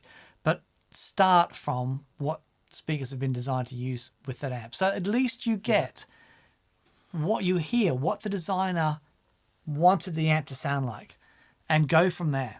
Yeah, exactly that. Yeah. And there, it does seem that if you're talking about classic guitar tones, that Celestian Alnico sound seems to suit Vox amps really well. Yeah. And whether it's because it suits Vox amps really well or because that's what we've been used to hearing, it doesn't matter. It's the same thing. That said, our AC15's got a greenback in it. Sounds immense. Fantastic. The classic Jensen speakers with black panel Fender amps, and indeed Alnico speakers before that with the Tweeds, high power speakers and things like Mesa Boogies. We have just acquired some EVs because I'm interested in that at the moment, associated with Boogie, Dumble, that whole thing. So yeah, if you do want to save space and you want to get a 212 cab and wire them up with 2 different speakers in, no reason you can't do that either. Yeah. Ultimate wet dry is separate cabs, but actually it can sound really good in one cab. It can do. Yeah. Yeah, good luck, mate. Airfire. Ed, hello mate. Hey, he bud. says, leg ends, I have a voucher for a small shop, small pedal cabinet. C5 is one option. Is that good for my first modulation? So Ed's got a little bit of cash to spend on his first modulation. Is a C5 a good option? Also, new guitar day, Epi.Epic. Oh, lovely. Oh, well done, mate. First modulation, Dan, what would you choose? I think the chorus is a good shout, only because the mixture of just the depth and speed on a chorus, it gives you a lot of sounds that you'll recognise. Flanger possibly less so, but there's a lot of great tones just between those 2 knobs. Now the CE5's obviously got a bunch of different controls in there as well, and you can change things tonally. But I like the idea of a chorus for your first modulation pedal. I think it's really good. You can do a lot of things with the chorus. I mean, you can do a lot of things with all of them, but I think that's a good shout. You could. Well, I mean, that's a great shout. So TC have re-released this iconic TC chorus flanger. So there's a little switch you'll see, and it goes between flanger and chorus. So as we've talked on the show before. Difference between a flanger and chorus is basically the center of the delay time. Flanger has a much shorter delay time, giving you sweepable notch filters and things. I would imagine, given that it's TC, it's probably reasonably affordable as well. Well, one would hope. It's such a classic. It's probably not the same as the early ones, because the early ones were presumably analog. This is completely analog. Is it? Completely analog. Yeah, it's really good. Oh, Ed, if you've got money for that, that's a really good buy. Yeah. I was peeking around the back of Joe Bonamassa's amps one day, and lo and behold, found one of these doing the splitting. That was doing the splitting. Yeah. Yeah. No, it's they. So I was in contact with the person that took over from Tor. Oh, it's Scotty, isn't it?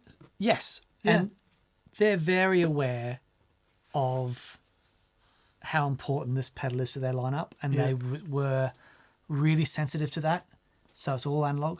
They've done a really good job. I'm looking forward to hearing that. Really good job. I got one of the when they first did it, they did it as a digital thing, and it sounds okay. Yeah, as part of the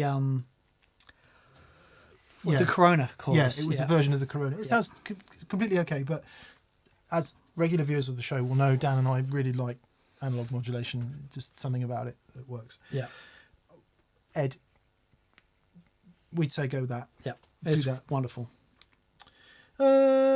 Chris Groom. Chris, thank you for your stupendous generosity. Oh, thank you, Chris. That's super kind of you. He says, "Hi Dan, hi Mick.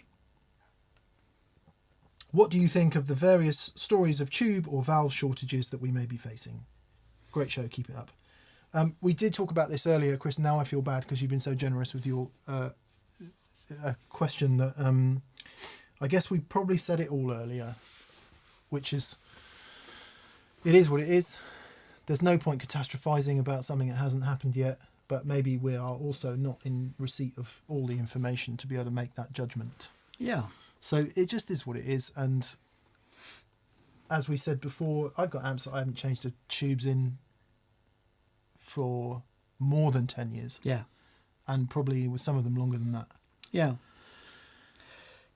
Yeah, I think if we don't get into the hoarding mentality, I think we're going to be okay. Good techs and stuff have supplies of valves. There are still like Edicron over here. There's still places that have good stocks of matched valves. I think as long as we're not silly about it, we're going to be okay. And I'll just say, we're not. Yeah. But this is obviously a very different situation now. You know, the reason behind not getting the valves out of Russia is, it's far more important than not getting valves out of Russia. Absolutely. But I'll just say that I've been, this has been an ongoing conversation about the decline of availability of valves for a long time. And yet they, as far, certainly for personal use, they've kept turning up. Now, as far as, companies like, if you've got a company and you're manufacturing 1,000 valve amps a month, then you might have some issues. But, so for example, the JJs, the JJ valves, have got a 6-month backorder at the moment. Right. But this is happening in every industry. I've designed this new thing, and it's a lot of fun. Normally, once I've designed and tested the product, we'd get the order in, and then I'd get, the product would take maybe 12 weeks at most, right? By the time we buy all the components in and we populate the boards and all that stuff. The new product that I've just designed, 64 weeks. You can't work that, can you? It's very, very tricky. Yeah. Very, very tricky. Your assembly people sit there twiddling their thumbs for 64 weeks. Yeah. So it's not the scarcity of components isn't just about valves. It's all across the board. Yeah. And that's the other half of the Mike Matthews letter. that's important because he talks about supply chain issues, and this is the other thing. Yeah. So, there'll come a time when that'll ease, and things will get back to normal. But, I think let's, as Mick says, at the moment, there's no need to be terrified about, oh no, I'm not going to have any valves left. And I'll say it again, there is literally no point worrying about stuff you can't change. Yeah. It's a total waste of time. Yeah. Unless you can change it, in which case change it, and that's a different thing. But on the subject of which, we will re-mention Edward Johns earlier. Edward, thank you. Talking about the Andertons raffle for the guitar giveaway in aid of Ukrainian refugees. So hit up Andertons, and if you feel like buying a ticket, please do. That money's going to a good cause. Thank you, Edward. Right, Oisin Cook. Evening, gents. I just got back from a holiday in New Orleans, listening to some great jazz. I managed to get a spot on the October Experience Day. Oh, awesome. And I'm looking forward to a day of tones. I'm planning to bring my acoustic board, if that's cool. Oisin, that would be a pleasure for you to do that. That would be a lovely thing. Yeah. We've got the PA set up. Yeah. Brilliant. Yeah. That'll be really fun. If you would send an email to Catherine letting her know that, we can make sure the PA is set up so that we can do the acoustic thing. And indeed have, if you don't use a full range system, quite a few people I know running acoustic boards run into twins or clean, electric guitar amp. Yeah. Sounds really cool. Yep. Looking forward to it. Oisin, thank you for coming to see us. I upgraded my 60s Vintera Strat bridge to a Callahan one, says Wyatt Louth. And I swapped in a Jazzmaster tremolo arm. Using the trem is so much more enjoyable experience now. I would love to hear your thoughts. Interesting. So I guess when you say a Jazzmaster trem arm, you mean it's longer. Right. Not a whole Jazzmaster bridge. On what guitar? Strat.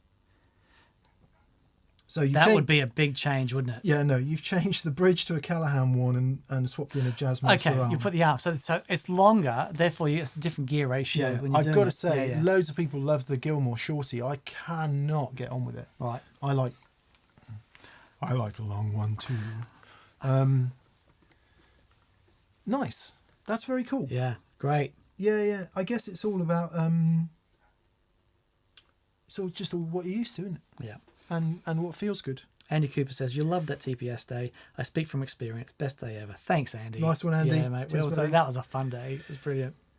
Luke McFarlane. Hello, Luke. Greetings. Just bought a great condition mid-70s Selma treble and bass as a British voice clean pedal platform. Cranked on full with channels jumped. Absolute bliss and takes fuzz like a beauty. Oh, yeah. Very cool. I don't know about the 70s ones.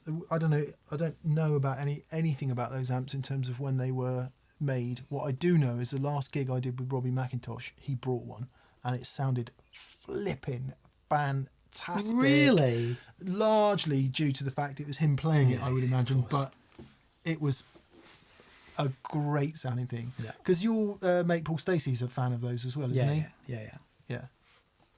Yeah. I've heard a bunch of them. The guitar tech for the Arctic Monkeys, actually I used to train jiu-jitsu with him, and we became mates, and he invited myself and my wife down to see their show in London, BC. And I'll tell you what, man, if that ever happens again, you have to come, because they're using real tape delays, and the stage is just full of vintage gear. And his main amplifier, this recording amplifier, is an old Summer and Bass treble. Oh. And it's just like, he just says it's just the magic thing. Anything they plug into it just sounds glorious. It's great. I've just done a quick Google search for what's available and how much they are. And I appreciate I'm mentioning it here, but goodness knows we're not the only people to mention them in the world. What a great vintage amp buy. Yeah. Assuming it's working and safe and all of those things. Yeah. Just found one here for £600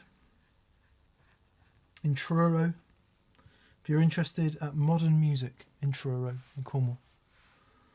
Looks great. Yeah. No, they're brilliant. It's a Mark II. I don't know anything about them, but it's from the 60s.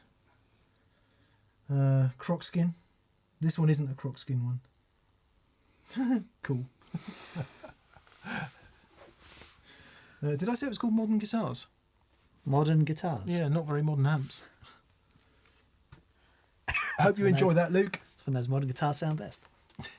Lucas Worthreek from Switzerland, by the looks of things. I usually miss the VCQ because I have a band practice. That is the best possible reason to miss VCQ. And I end up watching the video later, but today I made it. My question: how do you have... Oh no, okay. Do you have any tips on how to turn a sound that inspires you into an actual piece of music? Brilliant. Okay, so first of all, really glad you could make it. That's brilliant. So, you got a sound that inspires you. Everything that I've written has come from that. Yep. Everything. And you just then... I'll go into it without any sort of try not to have any preconceived ideas and just let the sound guide you until you find something. You end up on a motif or something that connects with you. Then I'll take out my phone and I'll just record that little bit so that I don't forget it, because I promise you, as soon as you move away from it, you'll forget it. You'll never remember it again. So have something on hand to record it. That's it. And then you start. Then once you've got that, and you've got a couple of ideas, get to work. The reason I picked up this guitar is we were having a chat in the office earlier on before getting ready to do this, and I was playing a little riff, which I'm sure is from a song somewhere, but that's okay because all the riffs have been used. And I was playing it acoustically on a guitar, and I loved the sound of it so much. How do I get that? Because obviously now I've got to amplify it and do all of that. Yeah, but that's okay. If that leads you down to an idea, and you've got the idea, great. Record that sound of that, and then it might not be that that's the perfect sound in the recorded track. But what that sound has done has led you to an idea, a musical idea, and then you expand on that.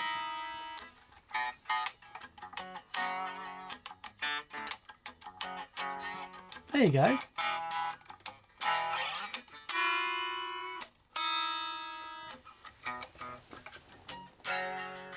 Awesome. Expect to hear that soon in a demo. I'm sure it's probably a famous riff from something, isn't it? No, it's not. It's great. It sounds a bit like ZZ Top. Okay. Anyway, yes, what he said. Record it. Don't forget it. Don't let it go. Yeah. Don't let it... Who is it who said, you don't write songs, you just catch them as they fly past? Yeah, indeed. And don't think that has to be...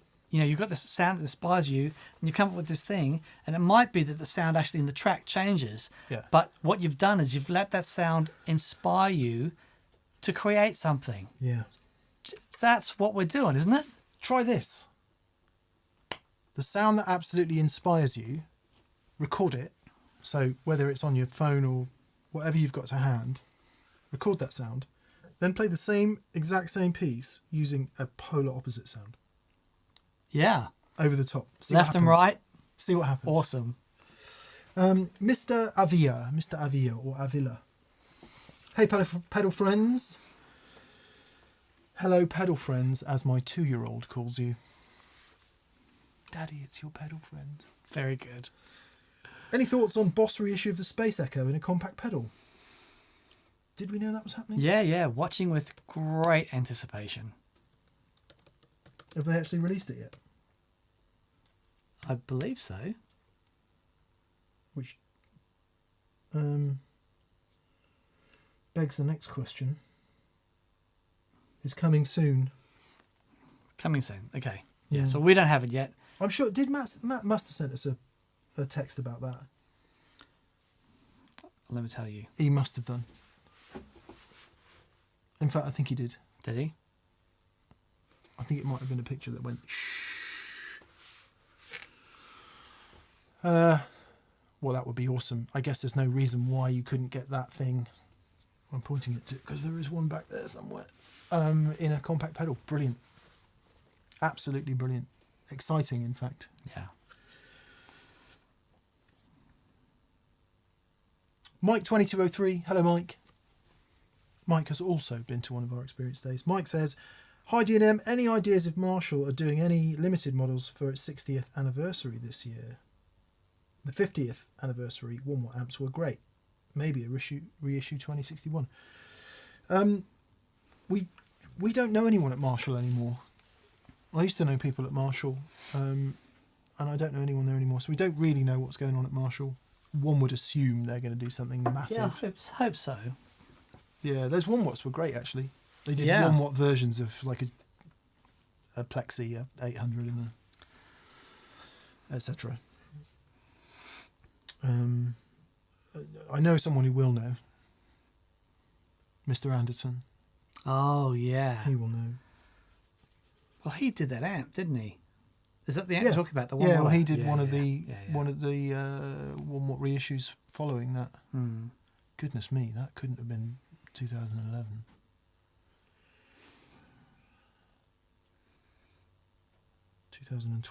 Could have been actually. Wow. Mike Doctor says someone leaked the info on the new Boss Space Echo, and Boss had to come out and acknowledge it, but we don't know when it will be out. I'm already on the wait list at Sweetwater for one. Nice. Interesting. Well, not exactly WikiLeaks, is it? But yeah, that's really cool. Some guitar player holed up in the Ecuadorian consulate. Peter Urban. Hello, Peter. Any insights into anything Mark Knopfler? Rig, tones, technique would be nice if you'd cover him more. As always, thanks for the great show. It's so interesting, about Knopfler. I've said this before, but I'll say it again as briefly as possible. I hadn't realised how much he influenced me. Yeah, right. Because he was so ubiquitous. If we rewind, so a really big deal was the Brothers in Arms record. What's it called? Is that what Brothers it was called? in Arms. Yeah. Yep. The one, the picture of the national guitar on the front. Listened to that album back like non-stop for weeks and weeks and weeks. It was significant because it was one of the first releases on CD. So as people were going out and buying CD players, obviously not everything was available on CD. That was. Mine was on a cassette. Right. And we'd get to the end of the cassette and then automatically we'll start playing backwards. But I guess what I'm saying is one of the reasons I listened to it so much, even though I had it on vinyl as well, it was on CD, was because we had it on CD. Yeah, wow. And then of course you start going back, and I remember my friend Paul Stevenson, who played in bands with for years and great bass player, and he had a video recorder with, I think it was the Alchemy Live stuff. And some Dire Straits. Alchemy Live stuff is awesome. And I'm apologies if I'm getting my chronology wrong here, but then the Communique record, which I recently bought again on vinyl, and all these memories come flooding back from being a kid of going, wow, I listened to that thing to death. But because I was so hooked on Stevie Ray and Clapton and all these other people who were maybe more flashy or who weren't in the forefront of the brain, I hadn't quite realised how much Knopfler had seeped in there. And you listen to those records, the playing is, for a second, forget all the tricksy, beautiful lead playing. It's all the rest of it. Yeah. And some of those layered, overdriven parts, especially later on the Brothers record. Yeah. There's other guitar players as well, isn't there? Yeah, his brother was in the band. Yeah. David. I don't know how that worked for recording and all of that, and then I guess he left, I think, and I don't know. They came out to play Australia in 85, I think it was, and it was televised in Australia. And I just remember my brother went to the gig and I was kicking off because I wasn't allowed to go. And I just remember watching it on TV and the sparkly silver, the chrome dobro, just being lowered, with all the spotlights hitting it, being lowered down on the stage, and it just live there sounded so good. you know, but everyone was listening to each other, and he would go off, Yeah. and it was glorious. They're a wonderful, wonderful, wonderful band, and just a, you know, an era-defining player, isn't he? Yeah. You think about Strat tone Oh yeah. on Communicate. It's like, Yeah. it's just perfect Strat tone. But then you hear that Les Paul tone Yeah. on Brothers in Arms. Yeah. It's achingly beautiful. You know, I always play the I don't know, you'll have a name for it, but where you play, Yeah, A minor 7. Yep. and that sort of that sort of chord progression.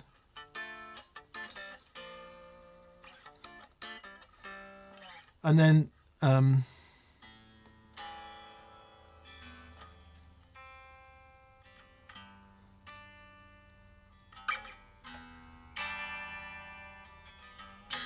where do you think you're going? Don't you know it's dark outside?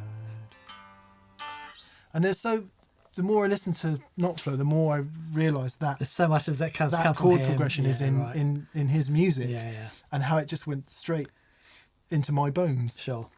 because it's anyway. Yeah, love the guy.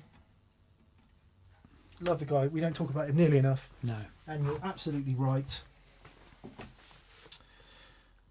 to bring him up. Peter, yeah, thank you. The sax playing on the trumpet intro on that song. Your latest trick. Your latest trick. There's a trumpet intro before the sax line comes in, and it's just done so well. I just, you know, when they used to make albums, and well, not that they don't make albums anymore, but it was such a. Well, you say that. I think there is something about that period of record making, which was all analog and all tape. Mm. I mean, obviously they would have had digital effects and stuff, but the recording process was really, really high-end desks. It was tape. Which meant a couple of things. Tape's expensive. You couldn't do, well, you probably could if you were Dire Straits, but, you know, you couldn't be doing endless 2,000 takes for something because it's just too laborious. Yeah. But the thing is, you wouldn't go into the studio back then if you didn't know what you're doing. That's what I'm saying. Yeah. It's like, so Dave Gregory used to tell me before XTC went in to record an album, they would have played the song 1,000 times, you know, and everyone knew exactly what was going on because they didn't have time to waste. It was so expensive. Yeah. Whereas, I mean, I've done it with, you know, just, man, I'm trying to muster up the energy to do the vocals on my EP. Everything else is done now. I told you I'll do it for you, Dan. I know, and you're very kind, but sort of, I'm trying to record it, not sing it. you can sing it. No. Awesome. Mixing's prog. Yeah, but there is something about those albums that they were, you know, they had to be on it. And the thing is, even if they did make a little fluff, it stayed in there. Yeah. So, And it became an important part of the song. So I think that's one end of it, where they're so well greased and routined. And, you know, it's quite often a band would go out and do a ton of gigs beforehand to just really get them in. Yeah. And that the other thing is something happens and it's a moment. And that moment is only ever that moment, but it's captured and it's part of the record. Yeah. Which is completely lost if you know. If you view view that as a mistake, yeah, you know, it's like it wasn't perfect, therefore I'll try and get rid of it. I think there's something about the music of that period that is uniquely special in rock music of that time. I agree completely. The sound and the feel and all of that. I think it was recorded in the Caribbean somewhere, I think, that record. Greasy Kitchen says Brothers in Arms was one of the first major albums recorded digitally. Oh. Yeah, okay, look, recorded digitally. But they're all in there playing. Yeah, I guarantee you there was a tape machine in there and a big massive analog desk. Yeah. It's, if it ends up as digital, that's a different thing. Or maybe it wasn't. Maybe it was the first. Nah, there must have been tape. Anyway, I guess that was the period of big change, wasn't it? Yeah. All of that. I bet there was tape. Gary O'Neill, another question about the valve shortage. Hopefully we've covered that enough, Gary. Yeah. Punotted Bumhucker.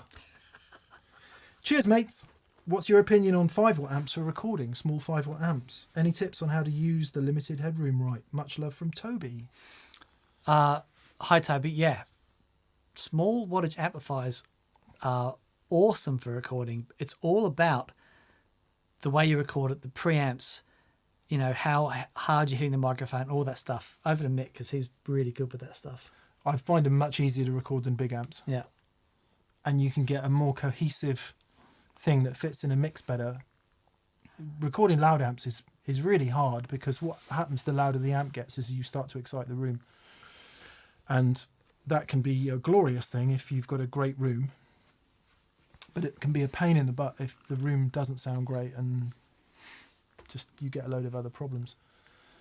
Which is not to say that loud amps recorded don't sound good. I'm not saying that at all. I'm saying a smaller amp on the edge there is just much easier to get a great sound out of with normal mics and normal pre's and all of that. Yep. And I think they just sit in mixes in a really great way. You get extra harmonics from the transformer. You get the whole thing working, which you can do in a bigger amp, but I've personally, given that I'm not Rick Rubin or whoever, find it harder to achieve with a really loud amp. Yeah. Cranking up a loud amp in a room like this, doing a show on pedals with loads of room mics and all the rest of it, that's a different thing. Recording it to sit in a track is, that's an art, and I personally find it much easier with smaller amps. Not least that you don't have to blow your flipping head off for 3 hours while you're doing the take. Let's do a recording special. We'd done 2 and nobody watched it. Okay. Maybe I should go back and watch them. Yeah. Okay. And, I would imagine there are studio people that have done really brilliant videos on that who really do know what they're talking about. Yeah, but right. Yeah, 5-watt valve amps, champs and stuff. Brilliant. Totally brilliant. Reminds me of interviewing Joe Bonamassa once, backstage somewhere. We've been lambasted for not using the horn anymore by a number of people. I remember interviewing Joe Bonamassa once. There we go. And all is right with the world here's again. the honorary honk for everyone we haven't honked. With apologies, our limiter hopefully would have caught that. For the podcast listeners out there who probably just careered off the road. We were backstage somewhere and he had I can't remember what we were talking about, but he had a champ, I think it was. Might have been a Vibra champ. Can't remember. Anyway, tiny little Fender amp, which we stuck on the toilet, I think, in his dressing room bathroom, and just stuck I don't even know what it was, like a large diaphragm condenser. In the room with it. That far away from it. Right. Sounded like Blues Breakers. No way. It sounded completely awesome. Wow. Amazing. I mean, obviously it's him playing, so it's going to sound awesome, but yes is what we say, Toby. Train Franks, hello Train, from Japan. Good day, gents. After panicking about the looming tube shortage, I realised I have enough tubes to keep my Marshall in the pink for years. That said, good luck to Electro Harmonics and their Russian-based operations. That's a tough one. Yeah, of course. Yeah. Clearly Rick's got more to worry about than us, because his whole business, part of his business is based around that. So. Yep. Yeah. David Blackman, I want to hear y'all's take on the impending tube shortage. I think we've covered it, David.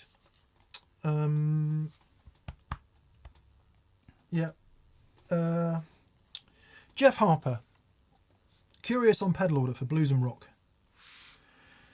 The pedals are a mini tube screamer, Noble's ODR1 and a blues driver, and a Boss DS1.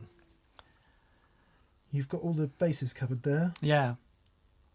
Again, think of it. Okay. It all depends on how you're using the pedals. So you've got the ODR1, a blues breaker, and a tube screamer.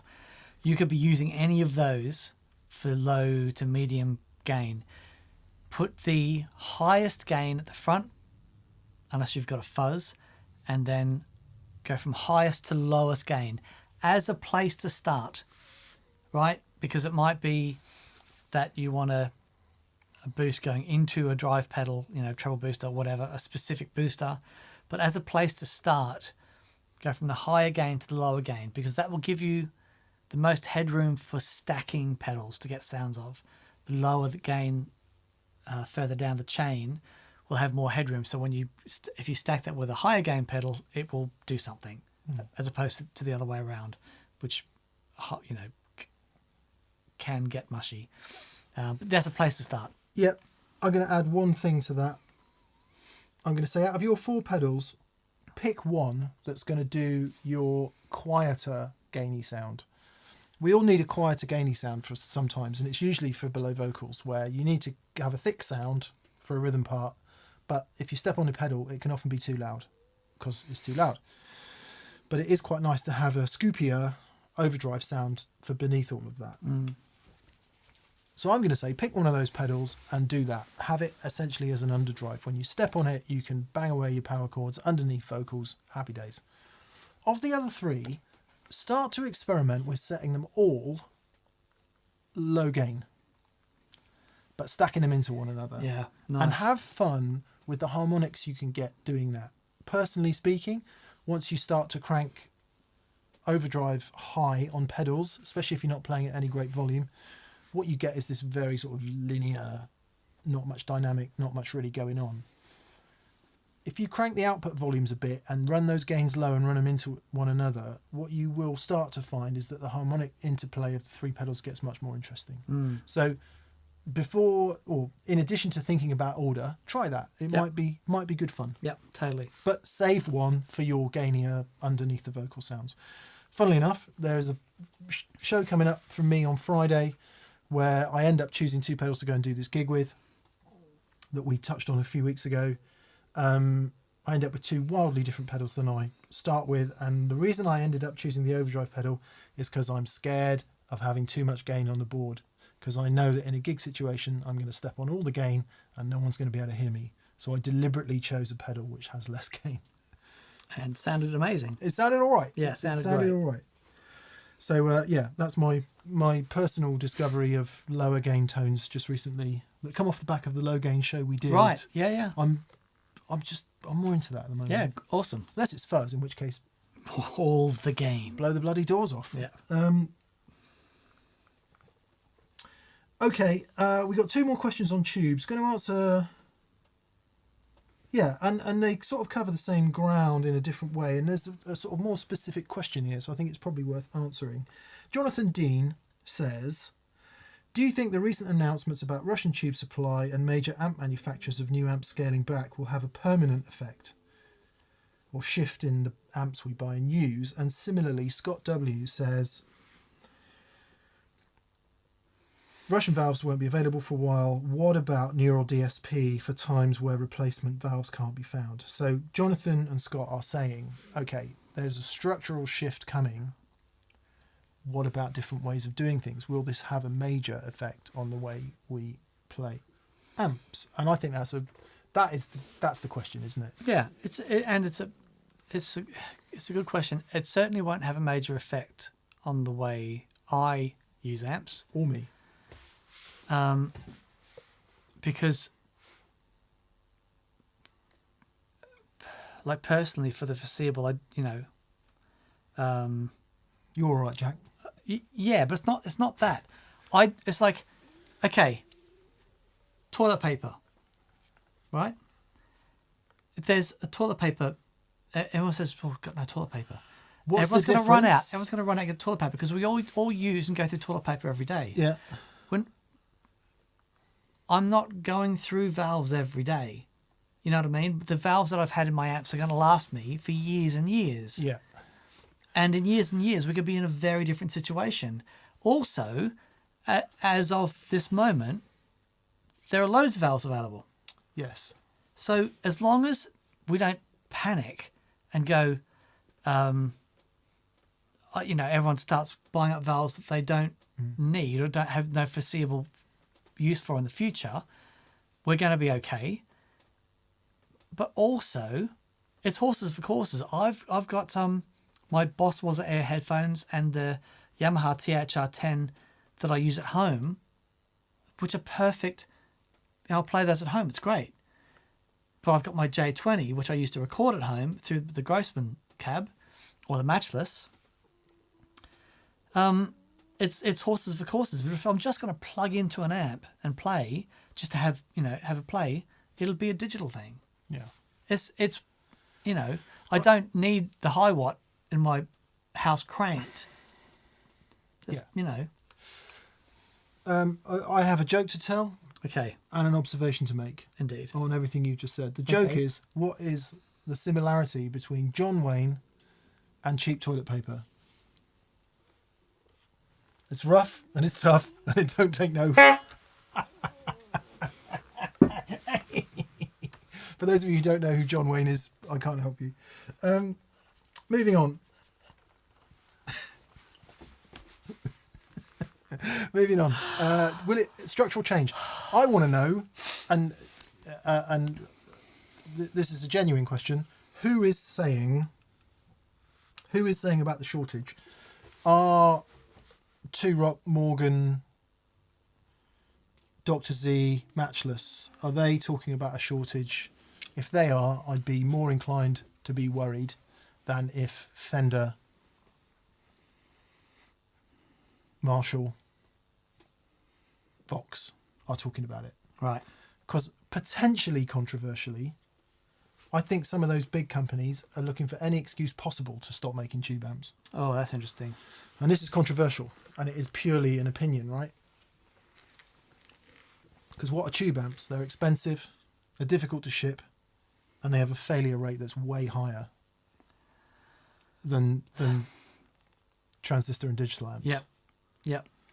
Great. Servicing them is a pain. Yep. Tube supply is a pain. I mean, it is definitely one of the problems. But, wouldn't it be great if we didn't have to make these damn tube amps anymore and service them and have 60% of them fail because they get thrown around in a container? So I'm not saying that is the case. I'm saying it's a question worth asking. When anything controversial happens, the next question is, what am I not being told? Not what am I being told? And that's not a conspiratorial thing. It's just basic journalism. They want me to hear this. What's the other question? Sure.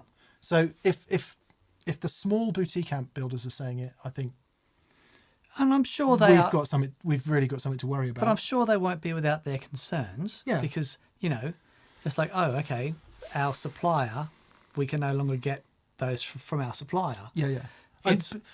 Please let me just underline, I'm not saying it's not happening, and I'm not saying that Russian tubes are, I'm saying I totally agree that the supply is disrupted. My question is, how much of a problem is it, and when is it a problem? Sure. And I think that's what we're saying about catastrophizing. Maybe there's a bunch of information we haven't engaged with, which is also possible. Yeah. But will it precipitate a shift to digital amps and all of that? Well, that ship has sailed. Sure. In the middle of the major part of the market, that ship is long gone. Nobody new to the market, or very, very few people new to the market buy tube amps anymore. They buy digital stuff because that's, the stuff that's priced right, it's marketed right, it's what the companies want to sell you. And quite frankly, it's better value, it's way easier to use, and it gives you instant results that are fantastic. So I think that ship is long gone. What's left? Those of us who are nuts about tube amps. Yep, and that's okay. Yeah. It's okay to like your tube amp. It's all right. I flipping love my tube amps. Yeah. But I don't know, I wouldn't... If they run out, are you going to...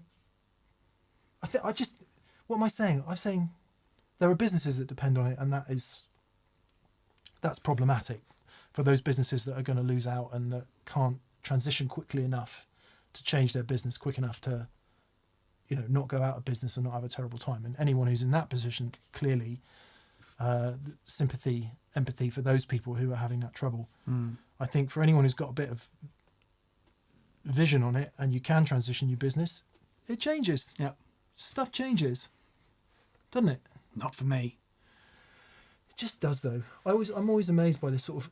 We love old gear, we love old guitars, we love old amps, we love old stuff. But you've only got to chop history up into 20-year chunks, 50-year chunks, 100-year chunks, rewind and go, well, it's always changed, and it's always changed fast. Yeah. And we just roll with the changes. Yep. Human suffering and wars notwithstanding, of course. Yeah. But for stuff like tube supply, goodness me, I think we got bigger problems. Yep. Anyway, sorry to be so flippant about it. Yeah. Indeed. If I've got to play my JC120 to the end of time, Dan, it's not the worst problem to have. Sure.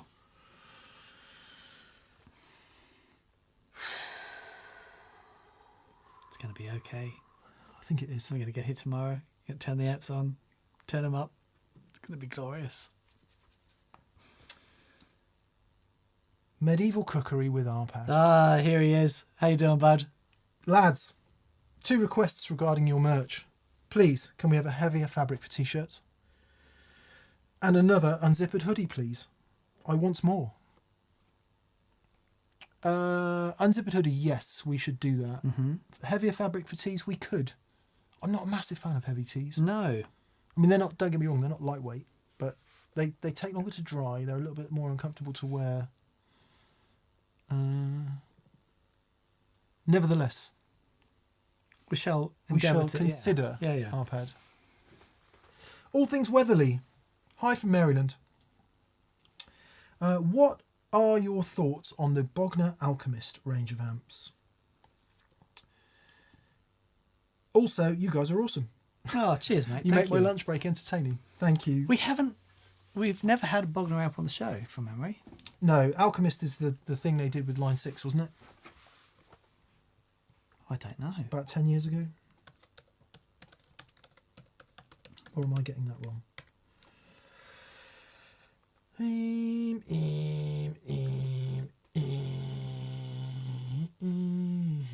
Clearly, we're not that knowledgeable on the Bogner Alchemist. I think it was. I think there was some tie-up with line 6. There you go. Line 6 Bogner Alchemist. Oh, okay. Yeah. I think we reviewed him in Guitarist magazine when I was there and liked him. Don't know enough to really have a strong opinion. I bet they're cheap. I bet you can pick them up for not much money. Really? Yeah. Paul Matulovic. Hello, Paul. We're looking forward to seeing you soon. He says, only question today, do you guys ever play the Stamps Drive-O-Matic? Seems like a Mick pedal. Stamps Drive-O-Matic. I was in a band called Deluxe-O-Matic once. And everyone got a bit annoyed with it because you couldn't, when you'd tell a venue, what's the name of the band? Deluxe-O-Matic. What, is that a washing machine? So we changed it to Deluxe in the end. Bogner Alchemist, 499 quid. Pre-owned. 2x12 combo. Okay. Drive-O-Matic, created specifically for the Fender Black Panel sound. Oh no, to sound great with Fender Black Panel amps, but works great with all amps, 2 channels. No, never tried one. No, I don't know them. Yep. Yep, be worth a try. Acoustical butt nugget. Fantastic. Fantastic. Do you guys use different gauge strings for your semi-hollow and hollow body guitars? I do. Yeah, I don't at the moment. I might be putting some semi-flat wounds on the J6. Great. I think I've got some somewhere. Do you? Yeah. Okay. I'll check out my string stash. Okay. But they're probably over 10 years old, so they might not be any good.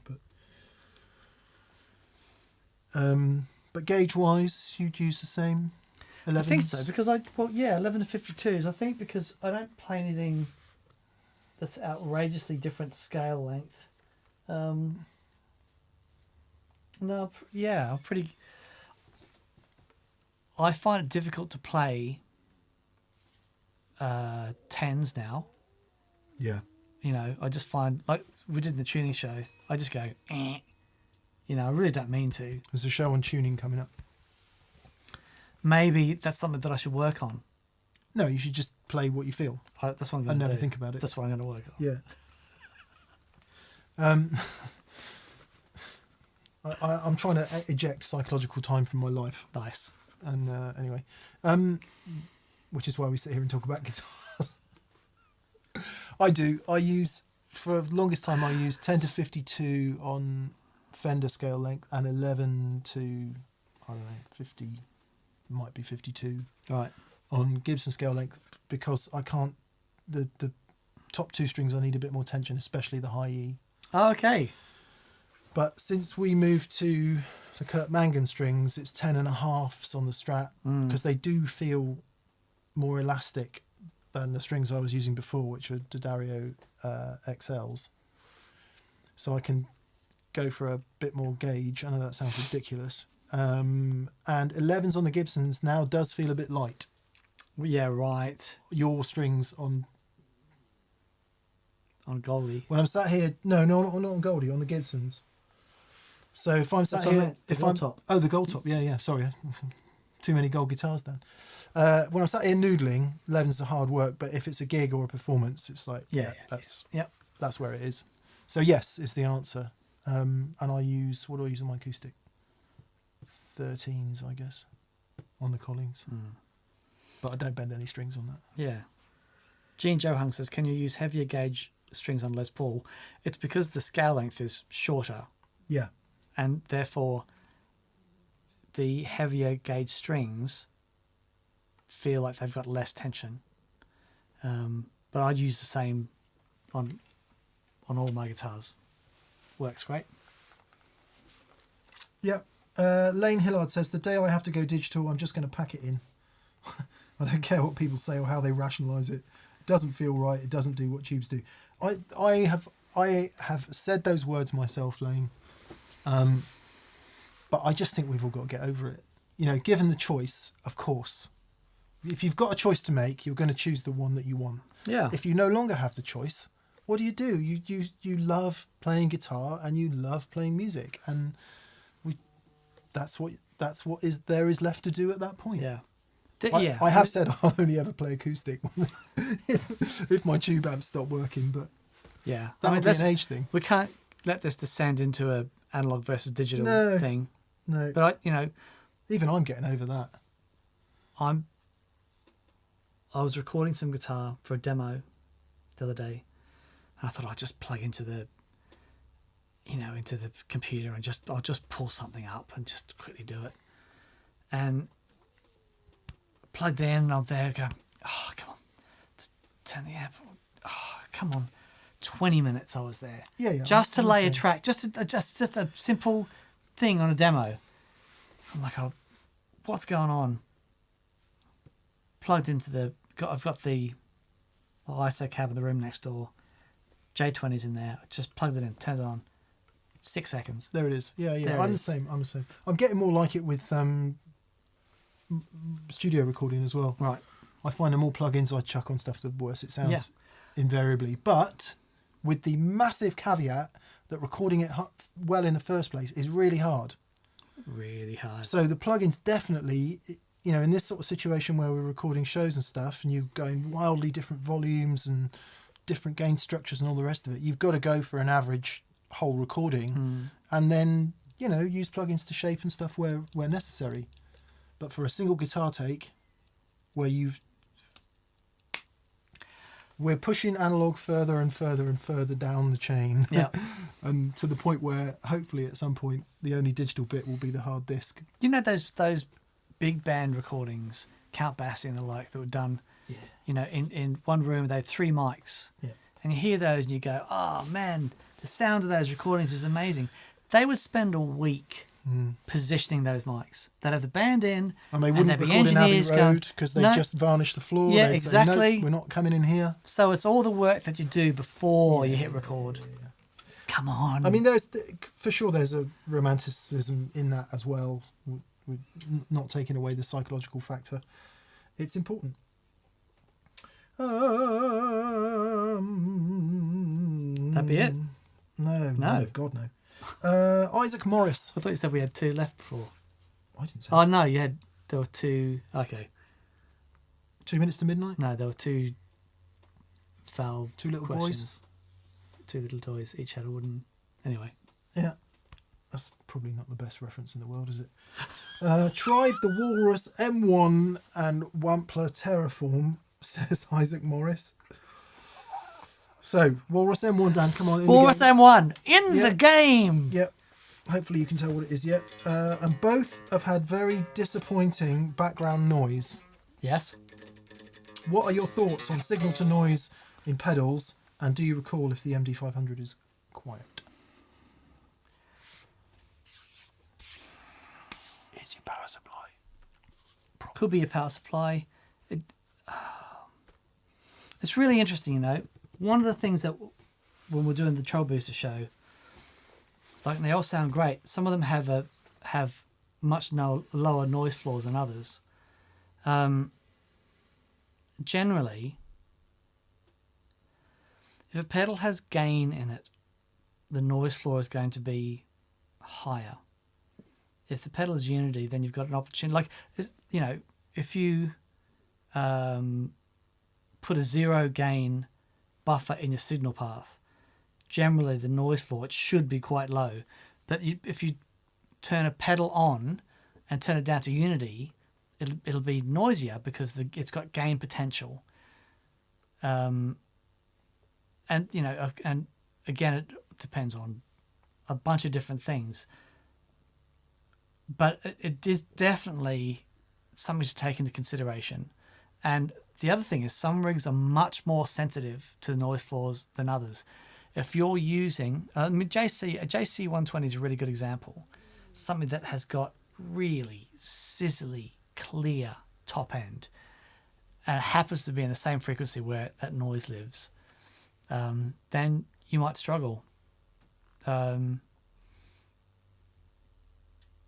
Yeah.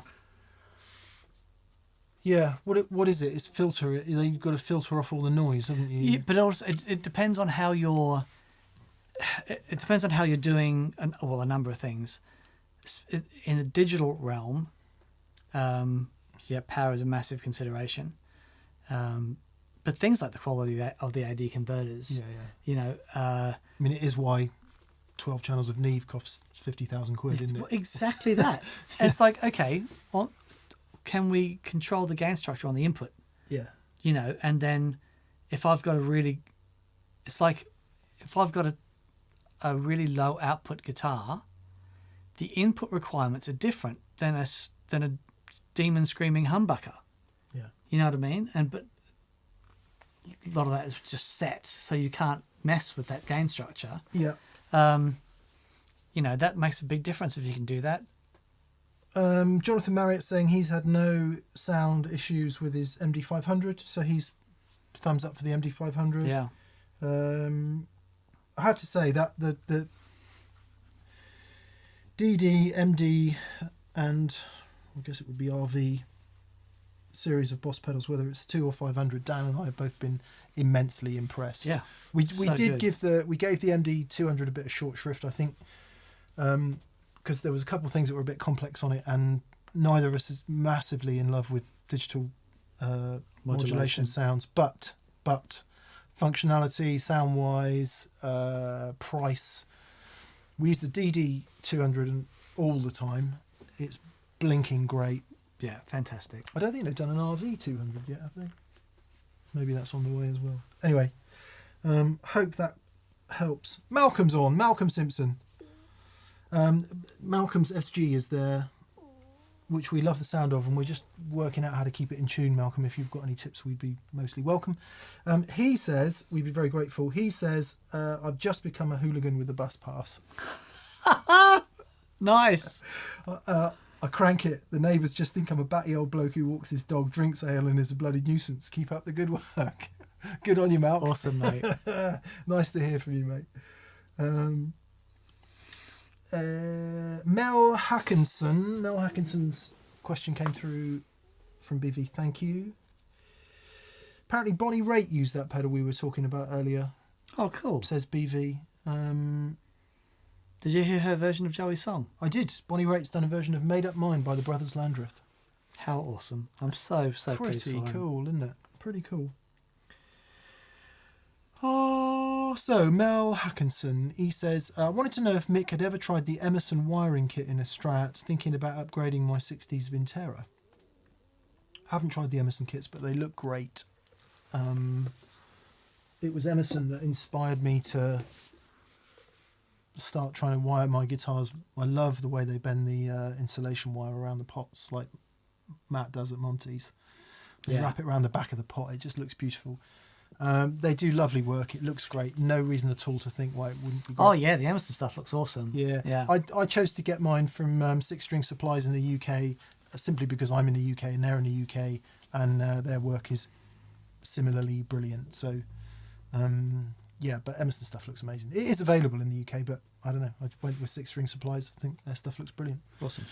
And I guess Matt at Monty's presumably does wiring loom kits. Harnesses and looms and stuff. He sure does. So, but if you're in the US, which I believe you are, Mel, unreservedly recommend Emerson stuff. Albus Band, Aaron, he says, mate. You don't do heavy metal in Dubley. She got the words wrong. You don't do heavy metal in Dubley. Dubley. All my love to you in this crazy world, and to you, mate. And to you, buddy. If you could give younger D&M advice, what would it be and when?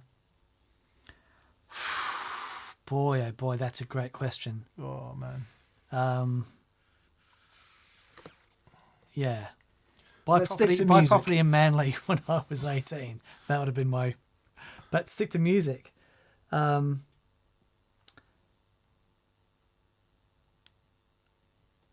Okay.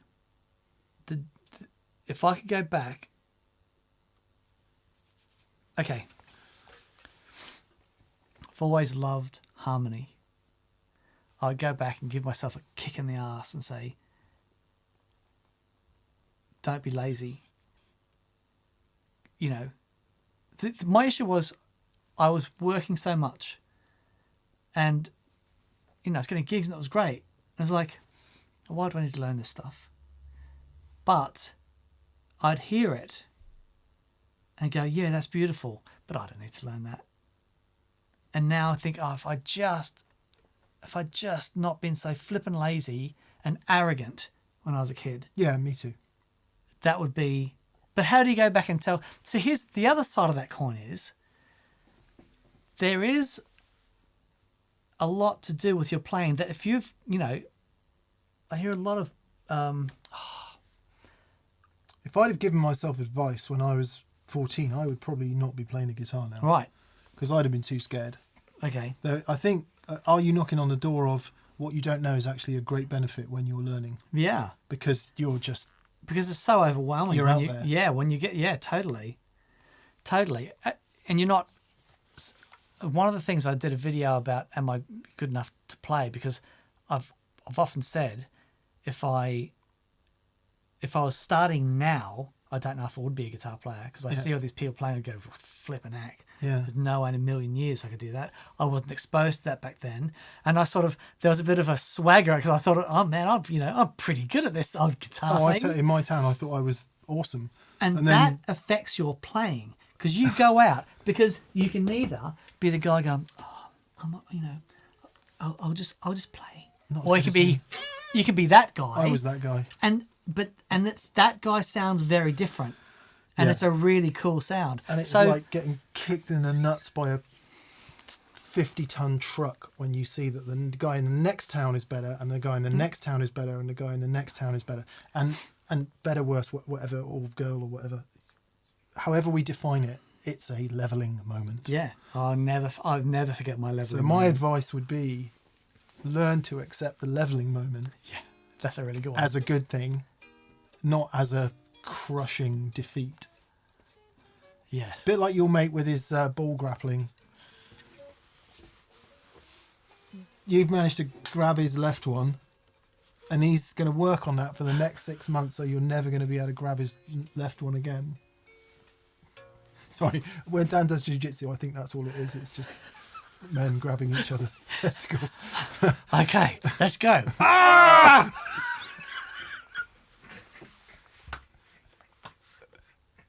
I appreciate it's a bit more complicated than that. Sometimes you stick your thumb right out. No.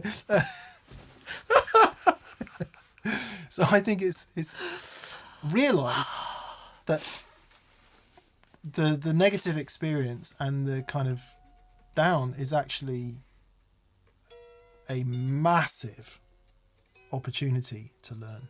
Oh, absolutely. But I guess you're just not that smart when you're a kid, or not smart. You're not that open to being philosophical about stuff. And if you were, you'd probably be really boring. Yeah. So buy vintage guitars would be my other There you go. bit of advice. Very good. Thanks for the awesome questions, as thanks, always, Aaron. Naganud. Hey guys, could you do that piano lesson vid you were talking about?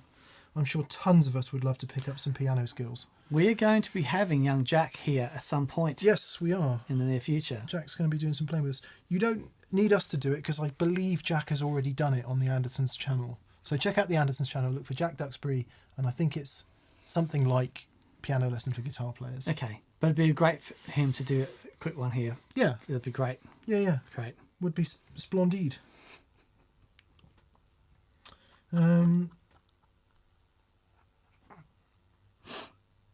Sorry for all the testicles talk. Mark Royston says, I've decided not to pursue jiu-jitsu. And Albus Johnson says, monkey snags the peaches. Jimbo Diddley says, stampede straight for the nuts. Indeed, Jimbo.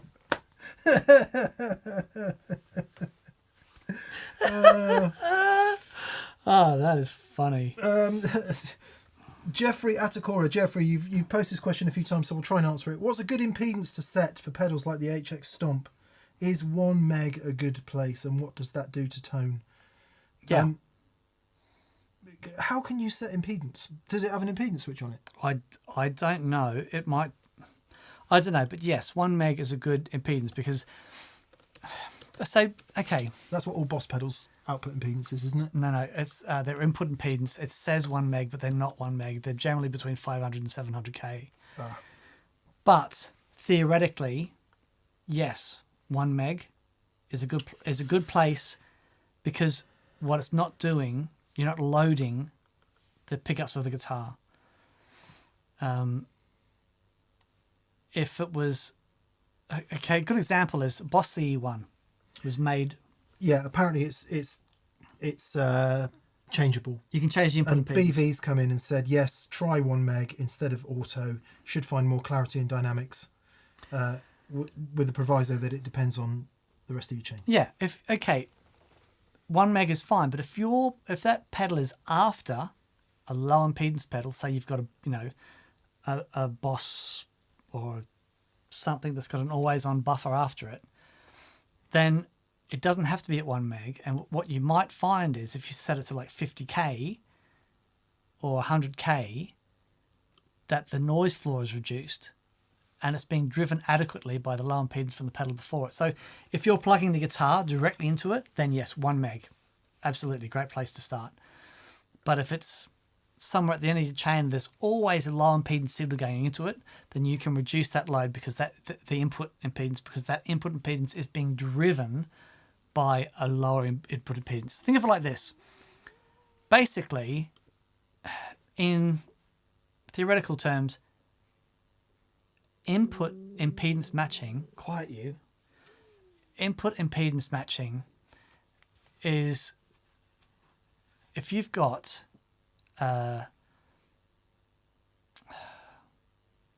let's say, I think it's supposed to be like, as long as it's 10 times difference, right? Like if you've got an input impedance that's being driven, but that's 10 times higher than by the impedance it's being driven by, that theoretical terms is input impedance matching. The reality is you want a low impedance, the output from here, and the pickups are, they're quite low output impedance, 6k, 7k, going into a higher impedance, 1 meg or whatever, and then this is easily going to drive that 1 meg. If it's already hitting a buffer, then that buffer will drive a lower input impedance, so you could then reduce that to 50k, lower noise floor. Hope that helps. There you go. There we go. That actually even made a bit of sense to me. Awesome. Yeah. I think we'll end on Stuart Rose's redubbing of Jiu-Jitsu as Jiu-Nutsu as ball grabbling. Ball grabbing. Yeah. Thanks, Stuart. We appreciate that. And yes. Very good. With talk of round red things, I'm going home to drink this. Lovely. Lovely. Thank you all for joining us. Happy birthday, mate. Thanks, Dan. Have an awesome day tomorrow. What would be great is if you could play me Happy Birthday as we and to anyone else who is having a birthday tomorrow or today or yesterday or indeed this week. Can you swing more?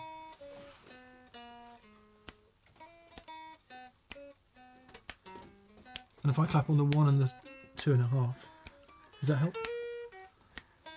Now it's jazz.